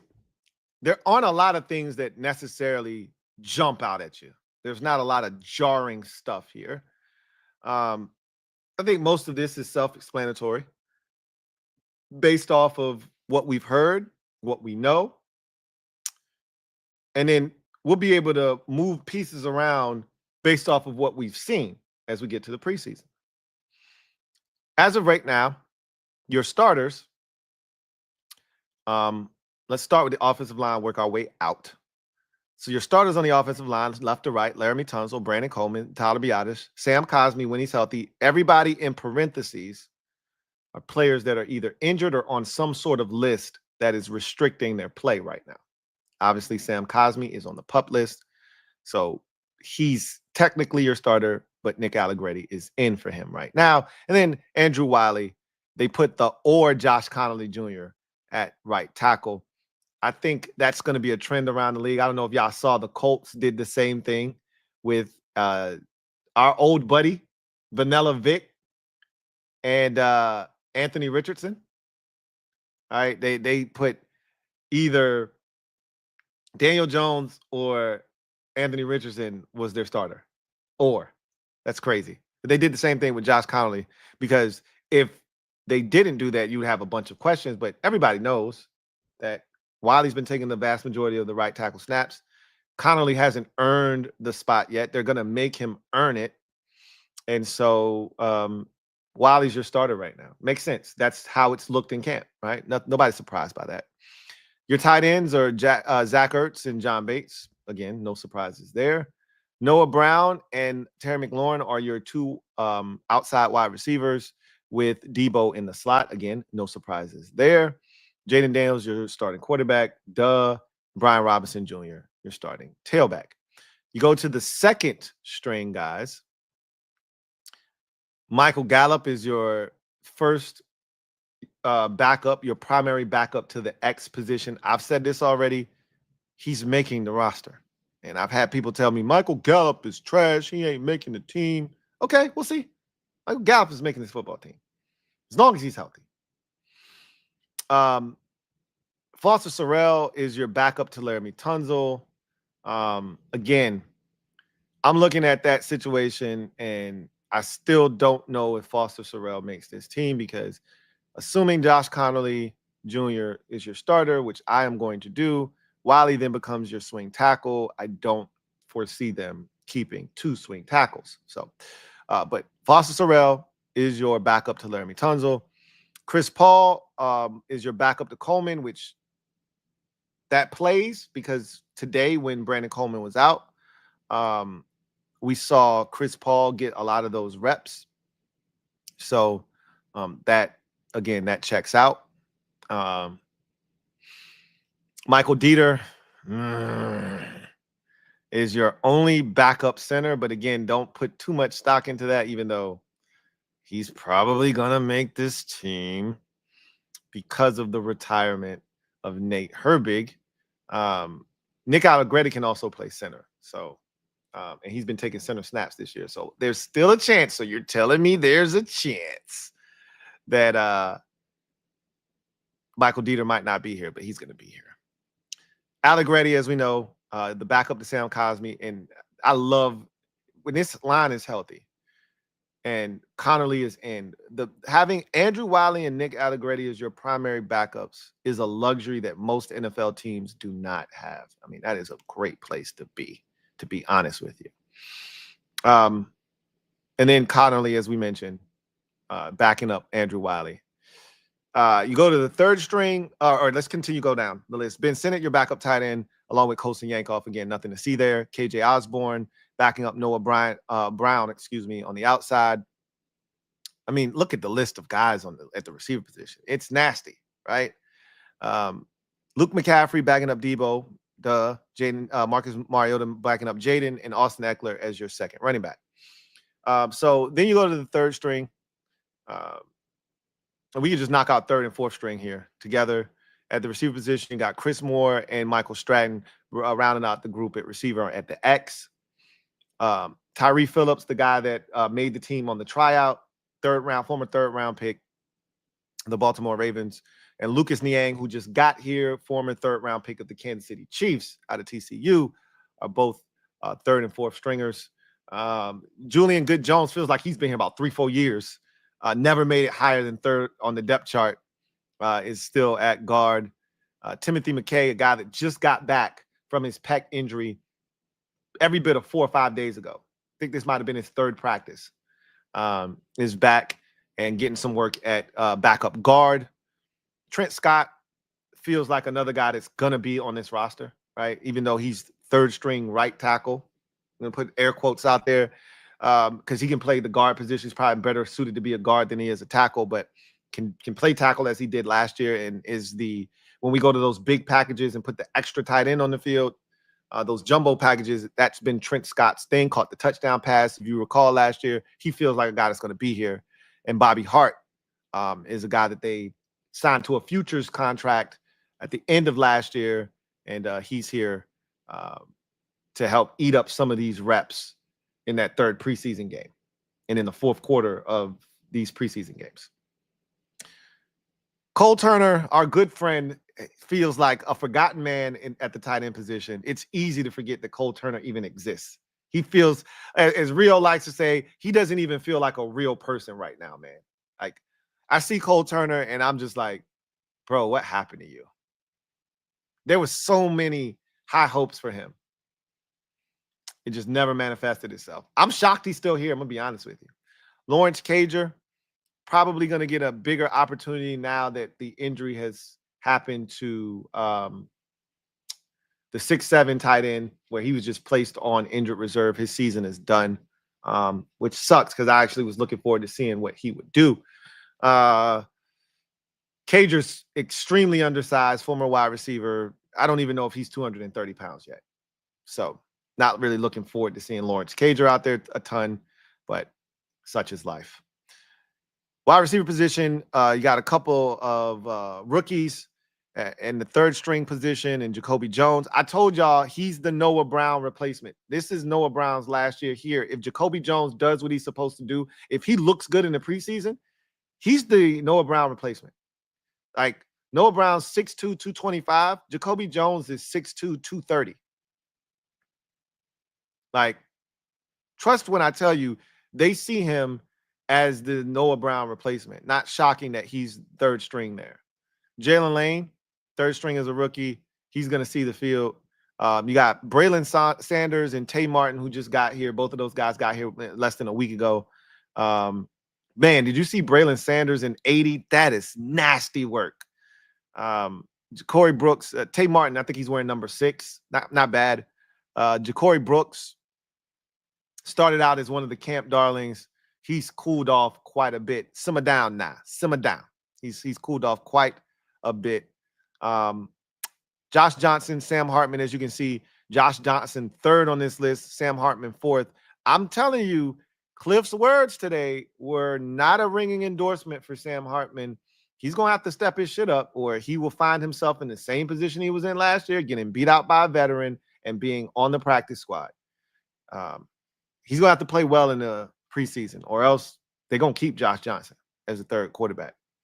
We trying to win a Super Bowl. We ain't got time to be coddling no young guys and thinking about the future. We thinking about right now. So Josh Johnson gives you the best chance. If something were to happen to Jaden and Marcus, Josh Johnson gives you the best chance right now. Sam's going to have to prove that he gives us the best chance. And then running backs, we got 7 of these joints. So McNick is, I'm telling you, it's going to be tough for them to cut him. If they can find a way to squeeze him onto the roster, they will. But I also believe if they can get him onto the practice squad, they'll protect him every week. And he'll be up most weeks because of his special teams ability. But we already know Ja'Cory Croskey-Merritt's going to be the third back. There's no ifs, ands, or buts about it. But they got C-Rod in front of him. Ja'Cory Croskey-Merritt, again, I wouldn't worry too much about it, as the 5th back. Casimir Allen as the 6th back, and Demetric Felton as the 7th back. And this just goes back to what I was talking about with the rookies. Look at where the rookies are on this list. Lane is your 3rd receiver in his group. Bill is the 5th running back in his group. Connerly is the 2nd in his group. Like, they're not giving these rookies anything. You got to earn it. You got to earn it. They did the same thing to Jaden last year. If they made Jaden earn it, you know what they're going to do to the rest of these dudes. So that I'm not fazed by any of it, but you know, some of this is pretty interesting. You know, the one that stands out to me of all of these guys, and it really has nothing to do with the first 2 lists, the 1st or the 2nd string, because we already knew all of that. It's looking at where they got these guys like 3rd and 4th and things of that nature. And, you know, just seeing where some of these guys are located and seeing like that Josh Johnson in front of Sam Hartman. Again, you don't want to put too much stock into it, but I talked about that was a battle going into camp. Seeing Hartman as your 4th stringer, that's not good. I mean, you don't want to overreact to it, but it's not good, right? Moving right along. Go to the defensive side of the football. And again, no surprises here. Everything looks to be in working order. As you start with the D-line, your 2 ends are Dietrich Wise Jr. and Dorrance Armstrong Jr. That's what I thought it would be, right? Deron Payne and Javon Kinlaw are your 2 D tackles. That's what we all thought it would be. Von Miller as an outside backer, okay, that's a bit of a stretch because I don't see us coming out in a, 4-3 defense. But they listed him like he's a starter. Again, we talked about this. It's semantics. He's really not going to be on the field. But he'll be the first pass rusher off the bench. Let's look at it like that. Bobby Wagner, Frankie Louvu, right? Because, again, you only play 11. If you're going to play 3 corners, which we are going to be in nickel a ton, that's more so our base. We're more of a 4-2-5 unit defensively. So you're not going to have that extra linebacker on the field. But Wagner, Louvu, Lattimore, Amos, Samerstill, and then Will Harris and Quan Martin. Once again, So nothing there to see. 2nd string defensive line, Cleveland Farrell, who I tried to get rid of about 7 different times this offseason. He's not going anywhere. He's here. Eddie Goldman backing up Deron Payne. No surprises there. Jerzon Newton, no surprises, backing up Javon Kinlaw. Jalen Holmes, who I think is severely underrated, and I think another guy that no one really talks about that is probably going to be on this roster. Be interesting to see what happens with him. Backing up Dorrance Armstrong. Jacob Martin bagging up Von Miller. Okay. Jordan McGee, Nick Ballore. Okay. Bobby Price. Jonathan Jones, Noah Igbenogany. Okay. Percy Butler, Jeremy Reeves. I get it. We've seen a lot of Tyler Owens. Would have been interesting to see him move up a little bit, but I get it, right? So you get to the third string. Javante John Baptiste. No surprise. Sheldon Day. Love it. Carl Davis. Andre Jones Jr. Look, if you would have quizzed me 4 months ago and asked me if Andre Jones Jr. was still here, I would have told you, nah, he ain't here no more. They cut him. Surprise! Andre Jones Jr. is still here. Bet you didn't know that. Similar to Cole Turner. Probably a lot of y'all didn't realize Cole Turner was still here. Like, it's almost one of those situations where it's like, hey, Andre, what are you doing here? Cole, nice to see you. What are you still doing here? And then there's awkward silence because they don't really know what to say. It's okay. TJ Mag, our IPP exception. That's the word I was looking for. The extra roster spot that we get because he's in the International Pathway Program. I'm actually interested to see what he looks like. I bet you he just looks tall and lanky and out of place as a defensive end edge rusher. He probably still look like he about 230. I want to see what it looks like. Kane Madrano, Dominic Hampton. Okay. Kayvon Seymour, Carlin Vigors. I actually thought Carlin Vigors would be where Bobby Price is. Interesting. Because Joe Whitt Jr. even brought up Carlin Vigors. We hear his name a ton. They really liked him. I'm just surprised that he's not there. But okay. Bobby Price is a veteran, been here longer. I get it. Owens, nickel, get it. Rob McDaniel, interesting. Don't think he's going to make the team. But, you know, on this program, I had Logan Paulson, and he said Rob McDaniel looks the part. I agree. And I think he's going to ultimately be one of those guys. I talked about it. There's about 7 guys that could be factored in next year. He's one of those guys. One of the guys that I had on that list is already gone. The running back position. We don't need to talk about that. But Norrell Pollard, 4th.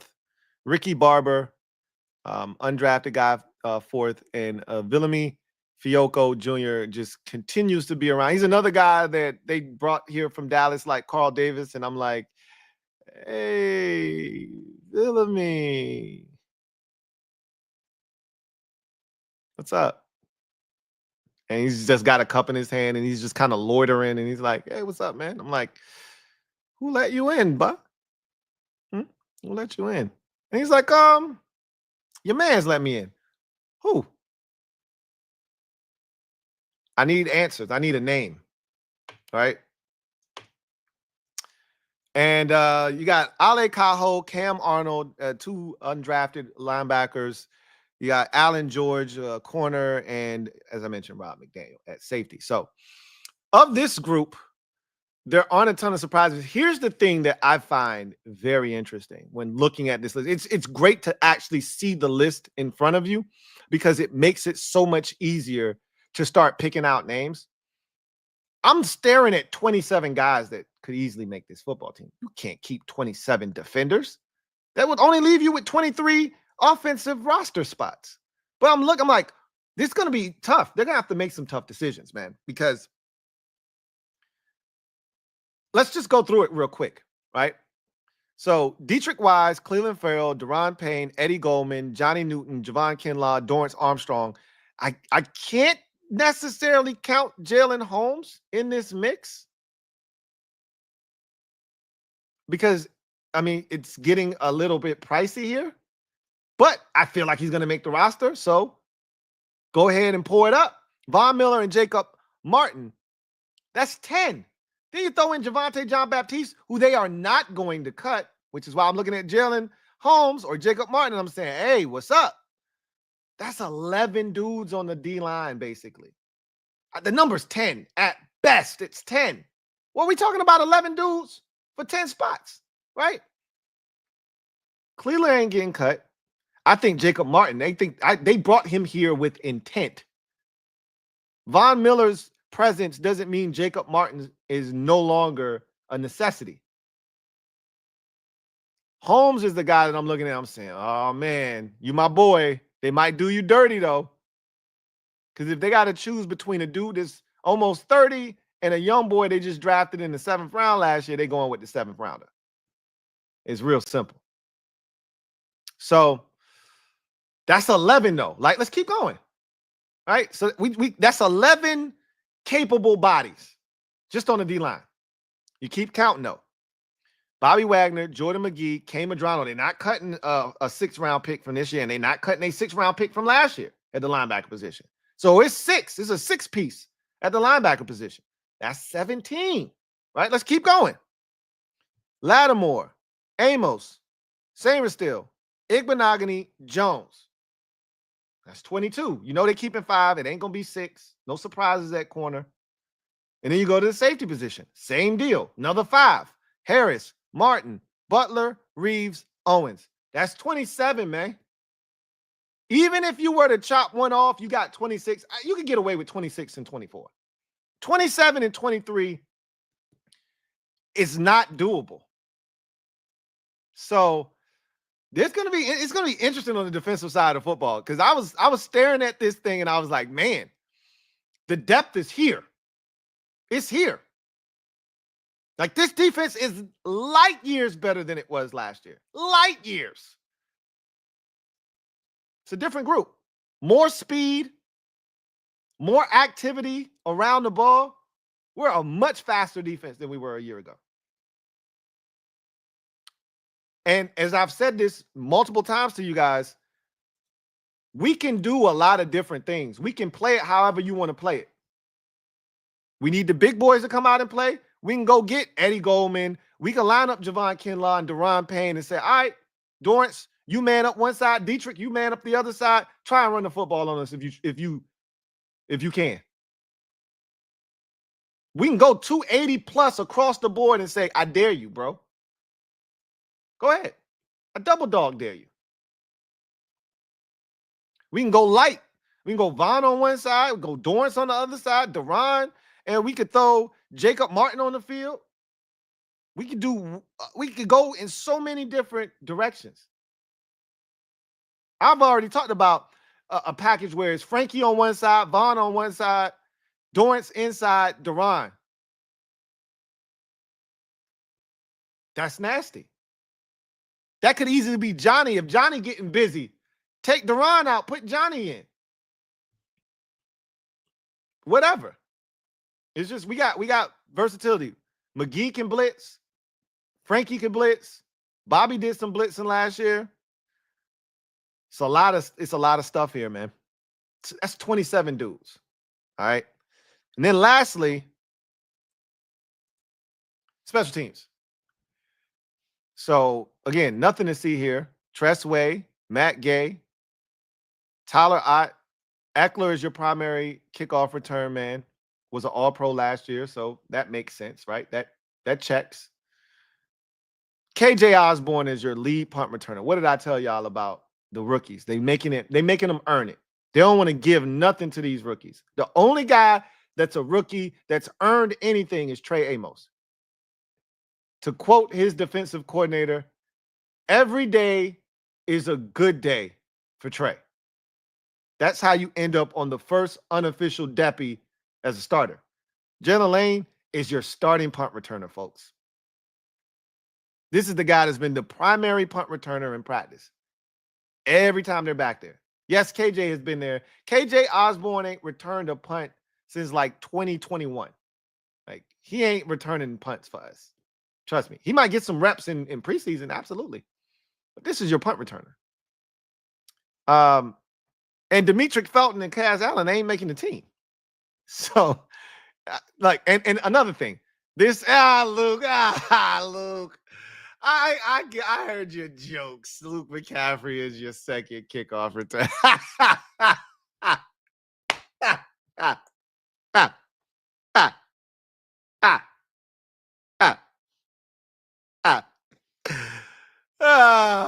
You make me laugh. All right. Where's the real backup kickoff return man Is it Jalen Lane? Is it Debo? Debo will be back there a couple of times. Is it J Mac? Who is it? No, it can't be Luke. We're not doing that again. We're not doing that again. And I don't want to hear Luke had a big return. Like I don't care. Like the fact that Luke, in order to stop, has to raise his arm this high just to change directions. He looked like Bob Cousy with a football running. I don't want to see that on kickoffs anymore. Okay. Anybody that has to raise their arm this high to stop to put he don't have real brakes. He got all-wheel drive with limited brake capacity. Yeah, I don't need to see that again. So, but hey, the more you can do, right? He proved that he could do that, even if not at a high clip. He proved he could do it last year. So he does offer more value there as well. So I digress. But that is the unofficial DEPPY. That was a lot of fun. The biggest thing, and let's just for the purposes of the discussion that we just had, let's go back to the offense. I just told you there's 27 guys on defense. Legit 27. They're going to have to trim that down to no more than 26 because you can't go 27, 23. Like the offense ain't that bad. Like if the defense, that's where all the talent is, offense is lagging behind. And then you can say, all right, well, you can have 27. The offense only need 23 spots. That's not the case. Let's go through the offense real quick. So McLaurin. So let's go through the receiver position. So you got Terry, Gallup, Brown, Osborne. Nope. Brown, Debo, Luke, Lane. 6. 1, 2, 3, 4, 5, 6. Osborne easily could be a 7th. We're not including him in this discussion right now. So that's 6. All right. Let's go to the running back group. I think this is where you got to trim off some fat. But for the sake of this discussion, because we're not going to let the defense have all the fun, B-Rob, Eck, J-Mac, and Bill. That's 4, right? So you got 6 receivers, 4 running backs. That's 10, right? Quarterback, they're keeping 3. Whether you think that's the right thing to do or not, that's what's happening because you got to have that emergency quarterback option. Jaden, Marcus, and you pick one. Hey, we'll put that as user choice, right?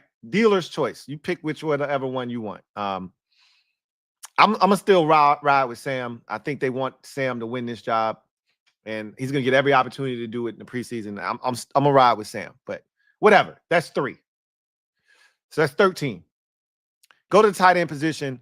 You got 4 here, right? 4 made the roster last year. I think you got to trim off fat, just like I said with the running back position. I think you got to trim it down to 3. But I talked to, and again, it's a tight end, so you got to take it with a grain of salt. I talked to Logan Paulson. Logan was like, nah, bro. Ben Sinnott plays special teams, and he a dog. He a demon on special teams. Nah, you ain't taking him off the roster. Ertz, Bates, Yankoff, Sinnott. 4, right? So you got 4 backs, 4 tight ends, 6 receivers. That's 14, and 3 quarterbacks. That's 17. Now you get to the offensive line. You got Laramie Tunzel, Brandon Coleman, Tyler Biotish, Sam Cosmi, Andrew Wiley. That's 5, right? There's 5 presumed starters. That's 22. You got Nick Allegretti, Josh Connolly for sure, right? That's 7. Trent Scott is 8. Michael Jeter is 9. Did I just name 26 dudes on offense? You could probably trim off some fat on the offensive line. Nick Allegretti can play, all 3 interior positions. You don't need him for that. There I go trying to get rid of Michael Dieter again. There I go trying to get rid of Michael Dieter again. I can see a path to 23 if we being honest with each other. I can see a path. Michael Dieter gone, Colson Yankoff gone, Jeremy McNichols gone, and boom, you down to 23 guys. I can see a path, but you don't want to do that, though. It's the lowest you can go is 24. The lowest you can go on offense is 24.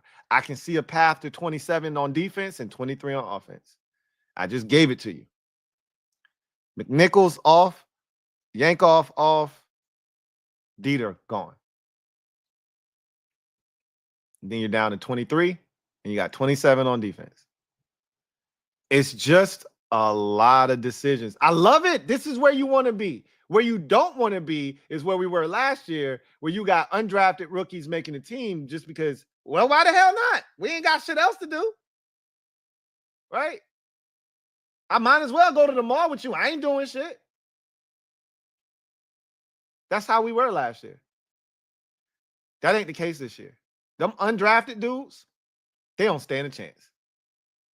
If this was last year, we'd be talking about one or two of these dudes potentially making the roster. That ain't where we at right now. We got Super Bowl aspirations. Shit's different now. Shit hits a lot different when you think you got a chance to win a chip. So, gonna be really interesting to see how all of this plays itself out. But I digress. So, let's get to the comment section. Give me 1 second. I just did some dumb stuff. So let me right this wrong that I just did. And then we will get to the comment section. And get to your comments. Before I do that, you know what? This is a great opportunity to plug our live event that we have coming up on August the 24th at Crystal City Sports Pub. The Commanders Kings will be live and in full effect on August 24th, the day after the final preseason game versus the Baltimore Ravens. Come on out to Arlington, Virginia, the Crystal City Sports Pub, to meet the Kings in all of our splendor. We're going to be live, having a blast. It's the first time we've been live together. It's the first time I will be meeting these guys in person. A lot of you haven't met them. A lot of you haven't met me. So this is your opportunity to meet all of us in one setting. It's not often that all of us are outside at the same time. You might have met Ed at a practice. You might have met Rio at a game. Rico doesn't even live in the States, so you probably haven't met Rico. And I don't come outside very often. So here's your opportunity to kill all of those birds, one stone, right? And nothing like the first time. We're going to try to do this again, right? But ain't nothing like the first time. Got a chance to meet everybody, have a blast. We're going to break down. I just went through the 53-man roster, and these are the types of conversations that you're having now. Imagine what that conversation looks like after we've seen 3 preseason games, had 2 sets of joint practices, and now we've got a lot of information to work with to decipher what the 53-man roster looks like. Hopefully, there won't be any injuries baked into that process. It'll just be all about what guys have or haven't done, right? So that'll be a great conversation. We're going to talk about the season, right? And all that entails. We're going to have a toast to the season. We're going to have participation by the crowd in person. We'll see if we can have some participation from those of you at home who are watching it live, if we're able to do it, right? And simulcast it. That's the goal. 150 tickets are all that were available to start. Last time I checked, we were inching towards 100 tickets sold. So we are almost at only 50 tickets being left. I think, if I'm not mistaken, there's 52 tickets left. Now that was earlier. There easily could have been 2 tickets sold, and we could already be at 100 tickets sold. So these tickets are going fast. If you want to be in the building, don't hesitate. Don't procrastinate. Be great. Get the tickets. Be in the building, because we're going to turn up. $45 gets you in the building, and we're going to have so much fun. Once again, August 24th, Crystal City Sports Pub in Arlington, Virginia. The Commanders Kings are live, and we're going to have a blast. We want you to be in the building. Mods, if you could, please do me a huge solid. Drop that link in the comment section so people have the ability to access it. If you want to donate, can't be there in person, but you're like, yo, I want to support the Kings. Go to that same link where you would purchase a ticket, Scroll all the way to the bottom and you will see 3 different donation tiers. Every donation helps the cause. As you know, these events, they're not free and they're not cheap. So any donation helps. We want to do more of these. We can't thank you guys enough. So any donation is welcome. So with that said, let's get to the comment section tonight. And we start with Ed B, who's been a member for 47 months. Thank you for being a member of the MOBB. And boy, there's a lot of y'all creeping close to that 4-year Annie.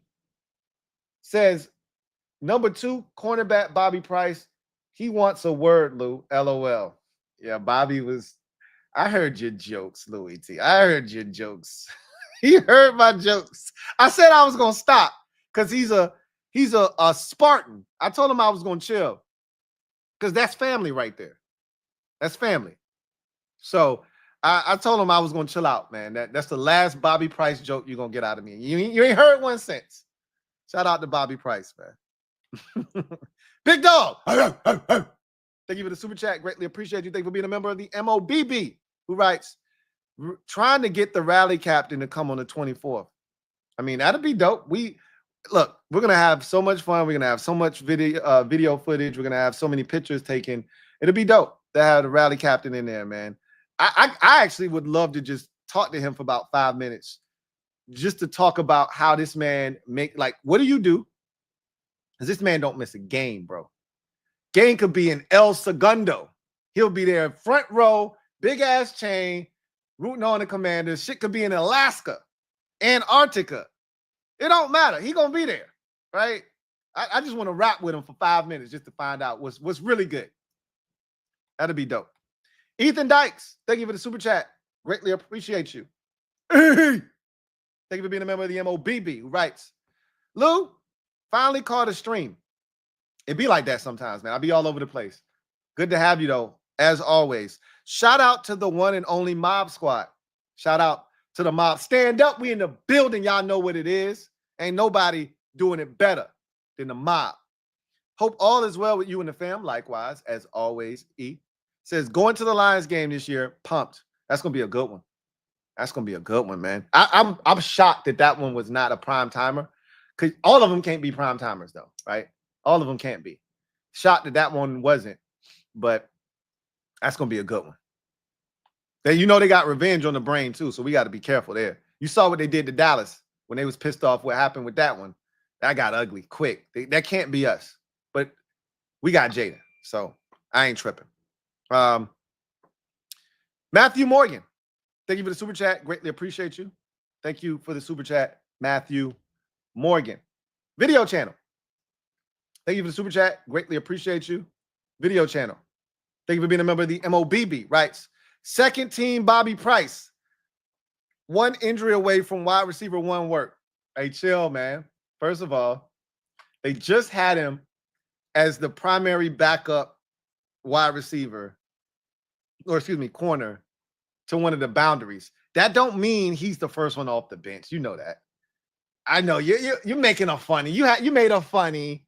Ha ha. You made a funny. Okay. It's the same thing with KJ Osborne. He was the primary backup to Noah Brown. Doesn't mean he's the first one off the bench if something were to happen to Noah Brown, right? So you know how this goes. But nonetheless, I was a bit taken aback to see Bobby Price as CB2 behind what was that? Was it Marshawn? I believe no, it was Trey Amos. Either way, it doesn't matter. We know the 5 guys making a roster. You guys are hilarious. Keys, thank you for the super chat. Greatly appreciate you. Thank you for being a member of the MOBB. My guy, Keys, writes, back home, Connecticut from training camp. All right, that's what's up. Made the little trek. This team about to be good, y'all. All rookies look the part, too, especially T.A. Look, Trey Amos is different, bro. Bill and Felton both have real speed. I told y'all, I've always been a Demetric Felton fan. He's not going to make this team, but I like him. Vaughn got good pressure on 5. Matt Gay went 4 of 5 today. So I love to hear it. I love that you can see the speed. You can feel it. That's good because we weren't a fast team last year. I think that's one of the biggest upgrades I've seen with the roster when you just look at it is we've gotten bigger and stronger. Obviously, that had to happen, but we've gotten faster too. Vaughn, I've heard, has been, very, very good to start. Not shot by, Felton having speed along with Bill. Matt Gay going 4 or 5. That's the first time I've heard that he's missed, but 4 or 5 is solid. It's not terrible. We can be better. We can be perfect, 5 or 5, but you're not going to make every kick. I would love to know the distance the miss was from, but not that it matters because I want him to make every kick. But I love when people lay eyes on the product and come back and give us that kind of report. You love to hear it. Shout out to Keys. Chip Rochelle, thank you for the super chat. Greatly appreciate you. Our guy Chip writes, "What's up, Lou? What's up, Chip?" Says, first time checking in from Dirty Jersey. Dirty Jersey indeed. Hey, what up, Chip? Glad to hear from you, bro. He says, been following you and the rest of the Kings for a minute. Nothing like a good old-fashioned lurker coming from the shadows, out from the shadows. As a fellow lurker myself, respect. I know the feeling, and I know how hard it is. Got my tickets yesterday. My son and I will see you fellas on the 24th. Looking forward to it. Should be a blast. Cannot wait. Bart Scott. Can't wait. Looking forward to it. Case, thank you for the super chat. Greatly appreciate you. Double up. Thank you for doubling up. Who writes, Luke has some work to do. I'm going to New England's game on Friday. It'll be good to see Brooks, Gallup. I don't know who that second guy is supposed to be. I'm assuming that's Osborne, and it was just a typo. Get some reps. Shout out Lake Lewis. Love you. Hashtag HTTC. Oh, yeah, that's right. If you're from Connecticut, Massachusetts is right in your backyard. This is a hop, skip, and a jump. You can go to that game, so that's pretty cool. I'm excited to see the fellas. Look, it don't take much to please me, man. I'm just happy to see the fellas back on my TV in August. I'm just happy to see it. To break the seal on the season, I'm looking forward to it, and I'm ready to see all the youngins. We'll talk more about that as we get deeper into the week, for sure. Thursday night, more likely than not, we'll be live to preview the game, and I'll give you all of the guys that I'm really looking forward and things that I'll be looking forward to seeing in the first preseason game. John Perez, my guy JP, thank you for the super chat. Greatly appreciate you. Thank you for being a member of the MOBB. My guy JP writes, just went to see the Fantastic Four. Awesome stuff. I've heard nothing but great things about that movie. Nothing but great things. I haven't heard one person say they didn't like the movie. I did think somebody was like, oh, I can't watch the movie. They're too woke or some bullshit like that. If that's the case, if that's the complaint, then I definitely need to see the shit. Heard the offensive line looks great, and so does Debo and Lattimore. Also ordered the new white Washington throwback jersey. I saw that. You sent a tweet my way with that. At first, I was like, did you just order a female jersey? But no, I saw it. It was like men's, women, youth, all that stuff. So shout out to you for getting that pre-order in. I didn't even know they were doing pre-orders already. But looking forward to seeing those puppies. I'm not a jersey guy. I've told y'all that a million times, but I think I got a cop, man. I'm trying to wait because if they're gonna make this, not that it's gonna change the price, but if they're gonna make this our standard home uniform, then it kind of changes. Like, it feels exclusive right now. You know what I mean? Like, I gotta have one. They make it the normal getup, which I think is ultimately their goal. Then it loses its exclusivity. I don't know. I probably should just get one anyway. Stop trying to make up shit to not get one and just go ahead and get one. Frankie, yo, thank you for the super chat. Greatly appreciate you. Thank you for being a member of the MOBB. Frankie writes, it's nice to see tweets about our young DBs making plays this year, not like last year where our DBs were quitting mid-play. I mean, it's a much different group, man. Last year, I was over here trying to sell y'all a dream about Michael Davis. I feel dirty even talking about this, man. When people bring it up, I'm ashamed. I'm ashamed of myself. I'm mortified that I tried to sell y'all on Michael Davis being the second coming of Ronald Darby. I fell for the nickname. He had a cool nickname. I was like, man, his nickname is Vato. El Vato. I was like, yo, El Vato about to come in here and do some shit. I got. This year's DBs, again, let me make sure we're clear, not going up against the greatest of talent. If we're still hearing these things, I pray that they get Cincinnati's ones. That'll give us a real good feel. Like, that'll give us a good feel of what they really talking about. Because you getting an elite quarterback, one of them ones. You get the best receiving core, at least the best 1-2 punch probably in the league. And you can't ask for no better than that. Joe scorched us last year. One possession. I ain't asking for much. You get a stop. Joe and them might come back on the field. They boat race us down the field. I ain't gonna trip, but I'm like, okay. That's some real work right there. I need to see it. Tizzy Bang, been a member for 44 months. Salute to Tizzy Bang, who writes, yo, Louie, when's the next Super Friends? I don't have the answer for you. It feels like it's next week. I can't guarantee you that. But it's going to be around sooner rather than later. So I know Law right now is at Cowboys training camp in Oxnard, California. So we can't do anything until he gets back. So kind of stuck in limbo right now, which is cool. It's training camp.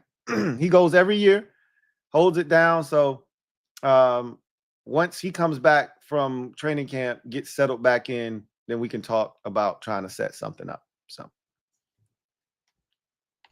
Martin Matthews, thank you for the super chat. Greatly appreciate you. Double M, thank you for the super chat. Writes, hey, please get Lake Lewis on the show and school these good folks. Hey, Rio does a great job with Lake.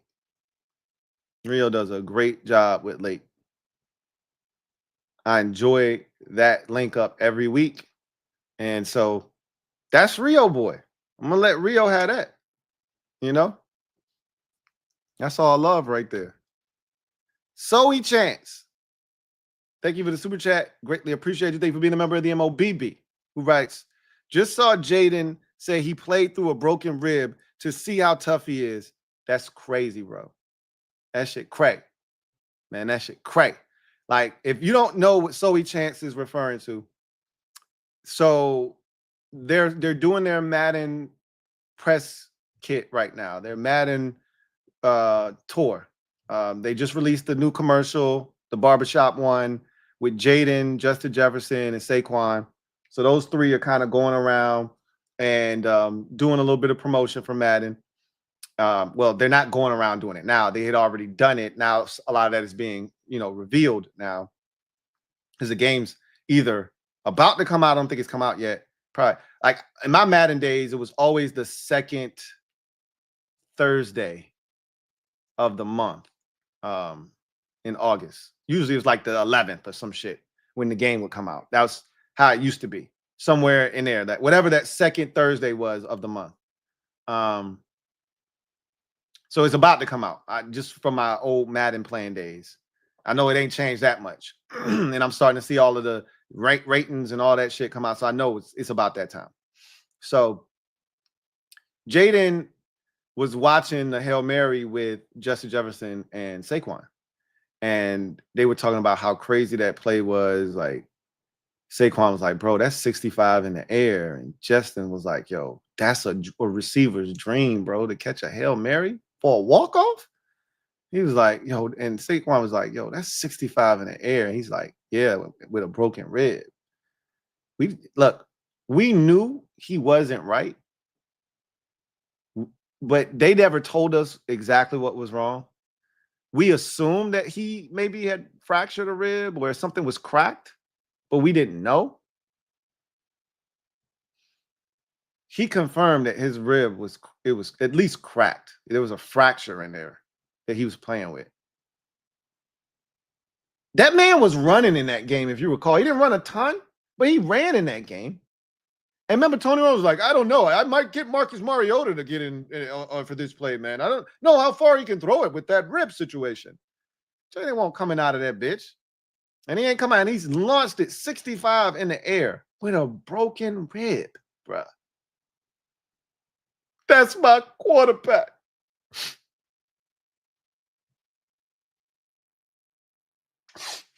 Y'all know the meme. That's my quarterback. We got one of them ones, man. I got 5 on it. Chill.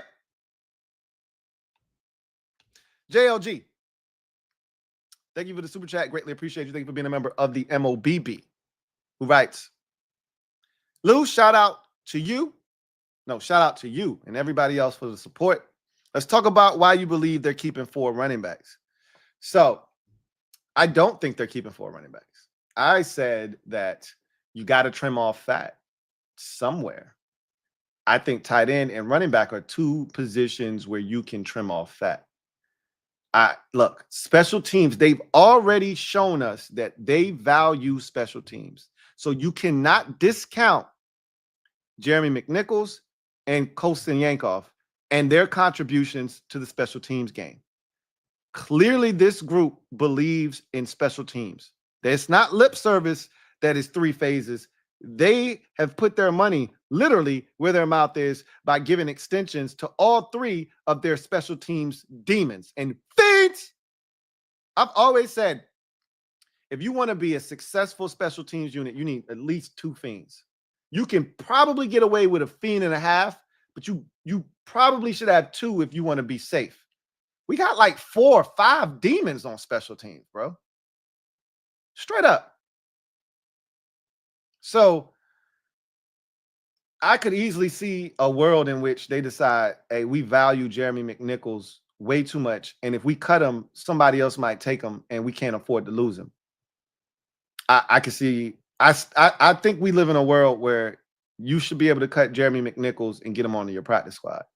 But I wouldn't be shocked if they decide to hold on to him. But again, the defensive side is where you got tough decisions to make. I don't think it's that tough of a decision to say, all right, we can keep one of the 2, but we can't keep both in Jeremy McNichols and Kostin Yankov. We can't keep both of y'all. We can only keep one of y'all. Because I can do without Michael Dieter right now. The number is 24. I've already shown you the path to 24 on 23 on offense if you needed to, if you had to. Because there was no way to get it down to 26, which there is a way. You choose between Jalen Holmes or Javonte John-Baptiste. I think we know which direction they would go in, but that's the decision. Or Jacob Martin. I don't want to just assume Jacob Martin is a done deal either, right? But I'm assuming he's going to be here because I think they like him on special teams too. So, again, I see a path to where you could keep a 4th running back where they say, all right, we got to choose between Kostin Yankov and Jeremy McNichols. Jeremy McNichols also offers you special teams value because he can run back kickoffs if need be. You can put him in the game at the running back position if need be. Kostin Yankov ain't getting in the game at tight end. All right. If everything goes the way that it's supposed to, he ain't getting in the game. McNichols can still get reps at running back even if everybody's healthy and everything's fine. We've seen that. Now, it may change because he was the 3rd running back last year. Now we got Bill, but you get my point. So I could see how you could get to 4. I do think the number's 3, though. Jason Rogers, my guy, Uncle Jay. Thank you for being a member for 38 months. Salute to you. Who writes, I spoke to the rally cap several times. The most I got out of him is that he's from St. Louis, LOL. So he ain't giving up no answers then. That's what you're telling me. I need to know what's going on here, man. What you into? What investments you making? I need to know. I need some answers because some of these tickets ain't cheap. Traveling, following the team everywhere they go ain't cheap. It ain't free. Now, if you know somebody that knows somebody that knows somebody, then that could change some things. But if you coming out of pocket, and again, the team, maybe the team kicking them a little bit of, stuff. Hey, you come on out, bring somebody with you. We got 2 tickets for you. You're going to be our new mascot along with Major Tutty. It could be some things there, you know what I'm saying? But at the end of the day, the man be holding it down. That's all I know. Him and the hog farmers, they hold it down, right? But the rally captain go everywhere. Like, I'll be shocked if that man ain't in Madrid. Shocked. Front and center in Madrid.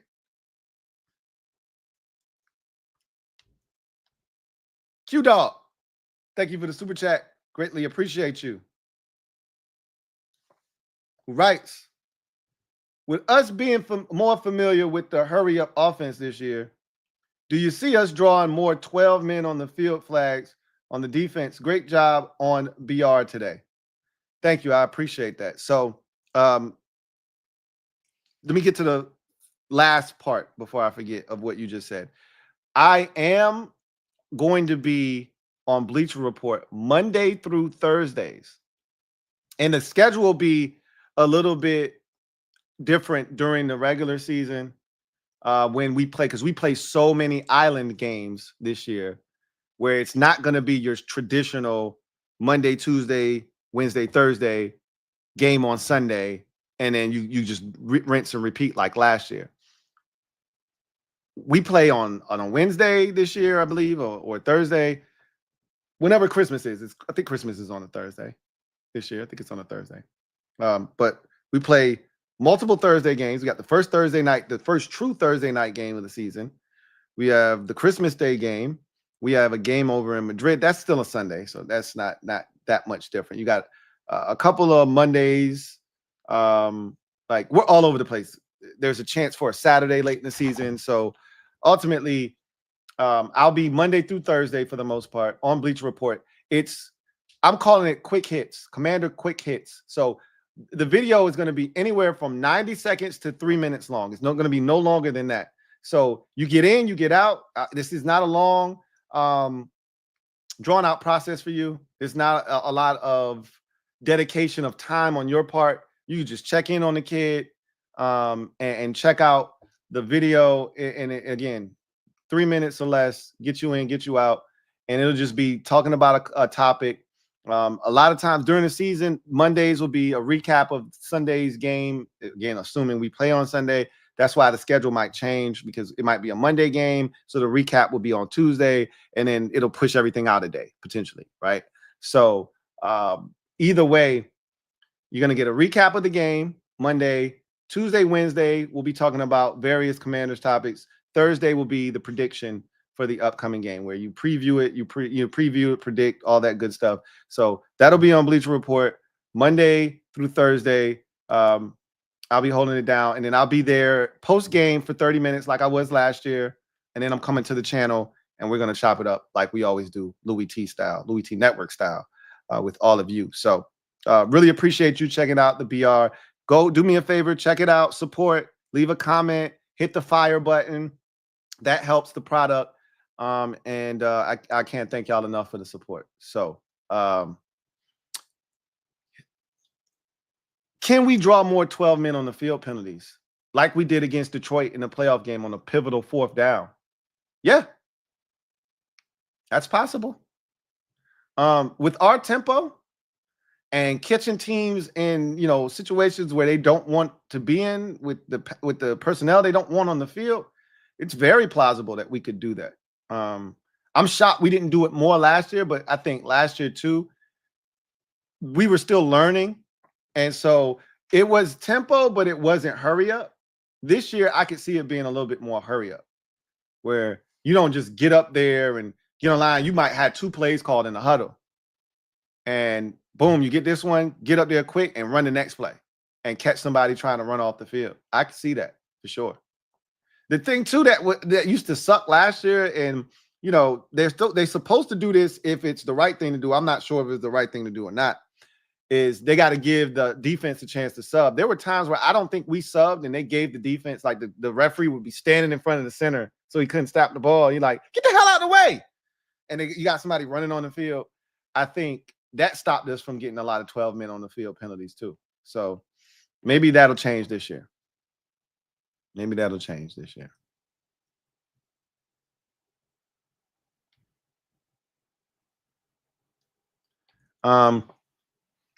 Dejan Bell, thank you for the super chat. Greatly appreciate you. My guy, Dejan, writes, how are you, Lou? I'm doing well. Thanks for asking. What about you?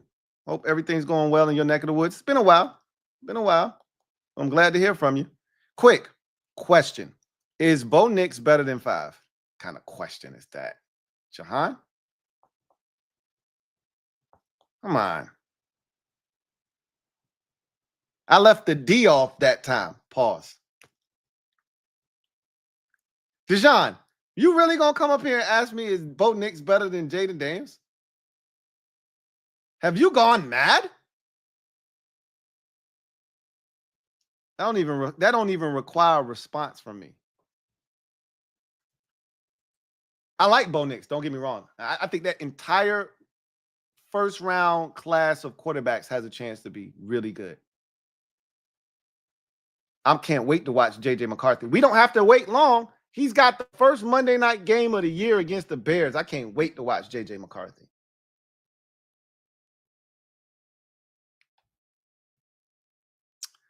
Love Them Skins 1982. Been a member for 2 months. Really, truly do appreciate you. Who writes, okay, T, keep putting in that work. Well deserved. I appreciate that. Thank you so much.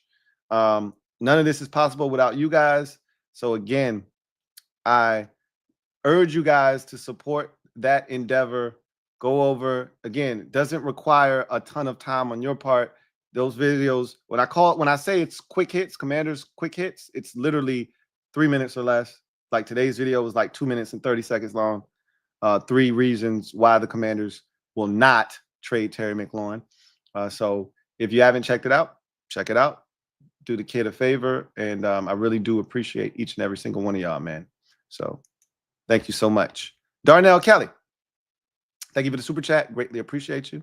Thank you for being a member of the MOBB. My guy, DK, writes, it's almost CNN LTN once again.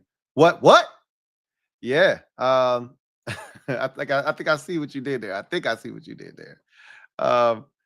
Yeah, man. No, it's almost time for Commanders Nightly News to come back around. Y'all know what time it is. We still a little ways away from that, though. Just a shade under a month before that is a thing again. But once it hits, it's here until February. We're hoping until February this year.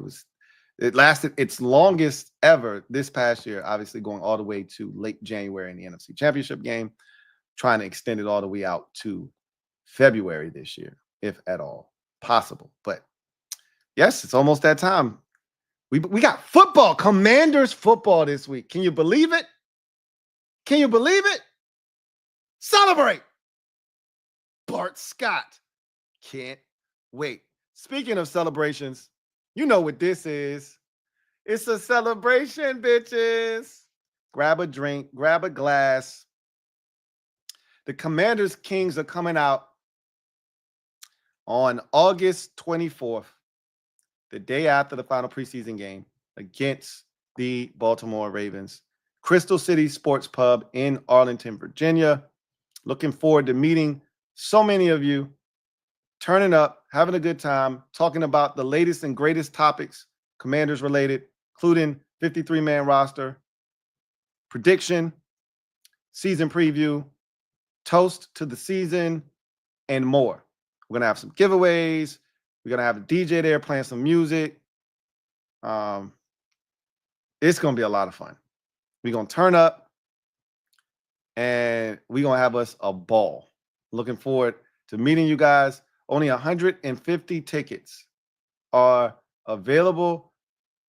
We are almost at less than 100 tickets left. These tickets have been just flying off the site since we made the announcement about a week or two ago. And if you want to be in the building, don't wait, don't procrastinate, get your tickets ASAP. $45 gets you in the building. Again, I can't tell you how often this is going to take place. I would love to tell you, oh, there'll be plenty of these. And there may be, right? This could be the first of many, depending on how this goes and, you know, what the future holds for us.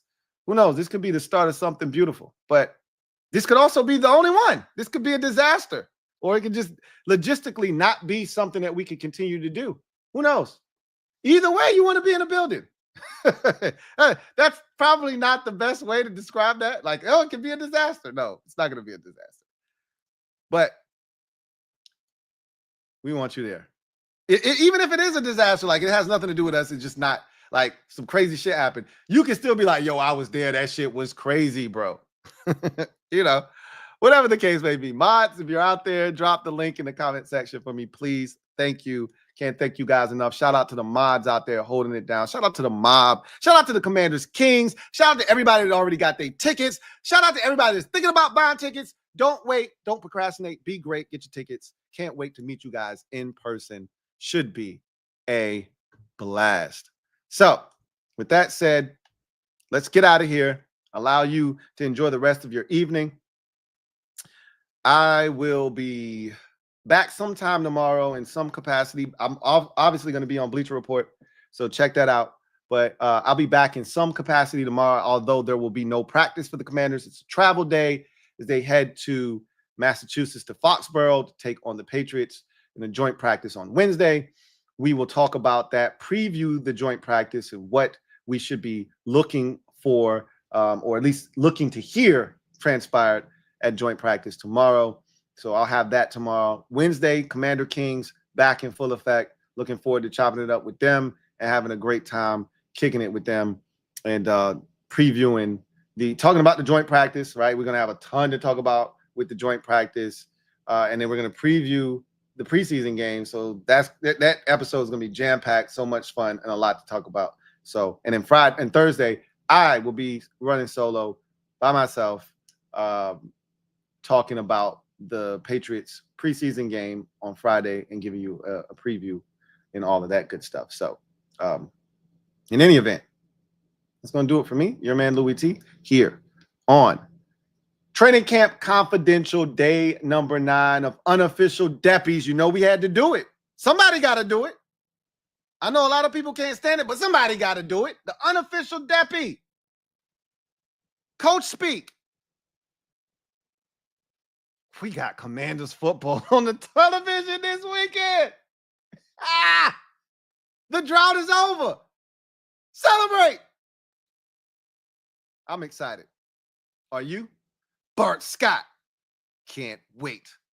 Till next time, I'm your man Louie T signing off. Post up. Take command. Peace.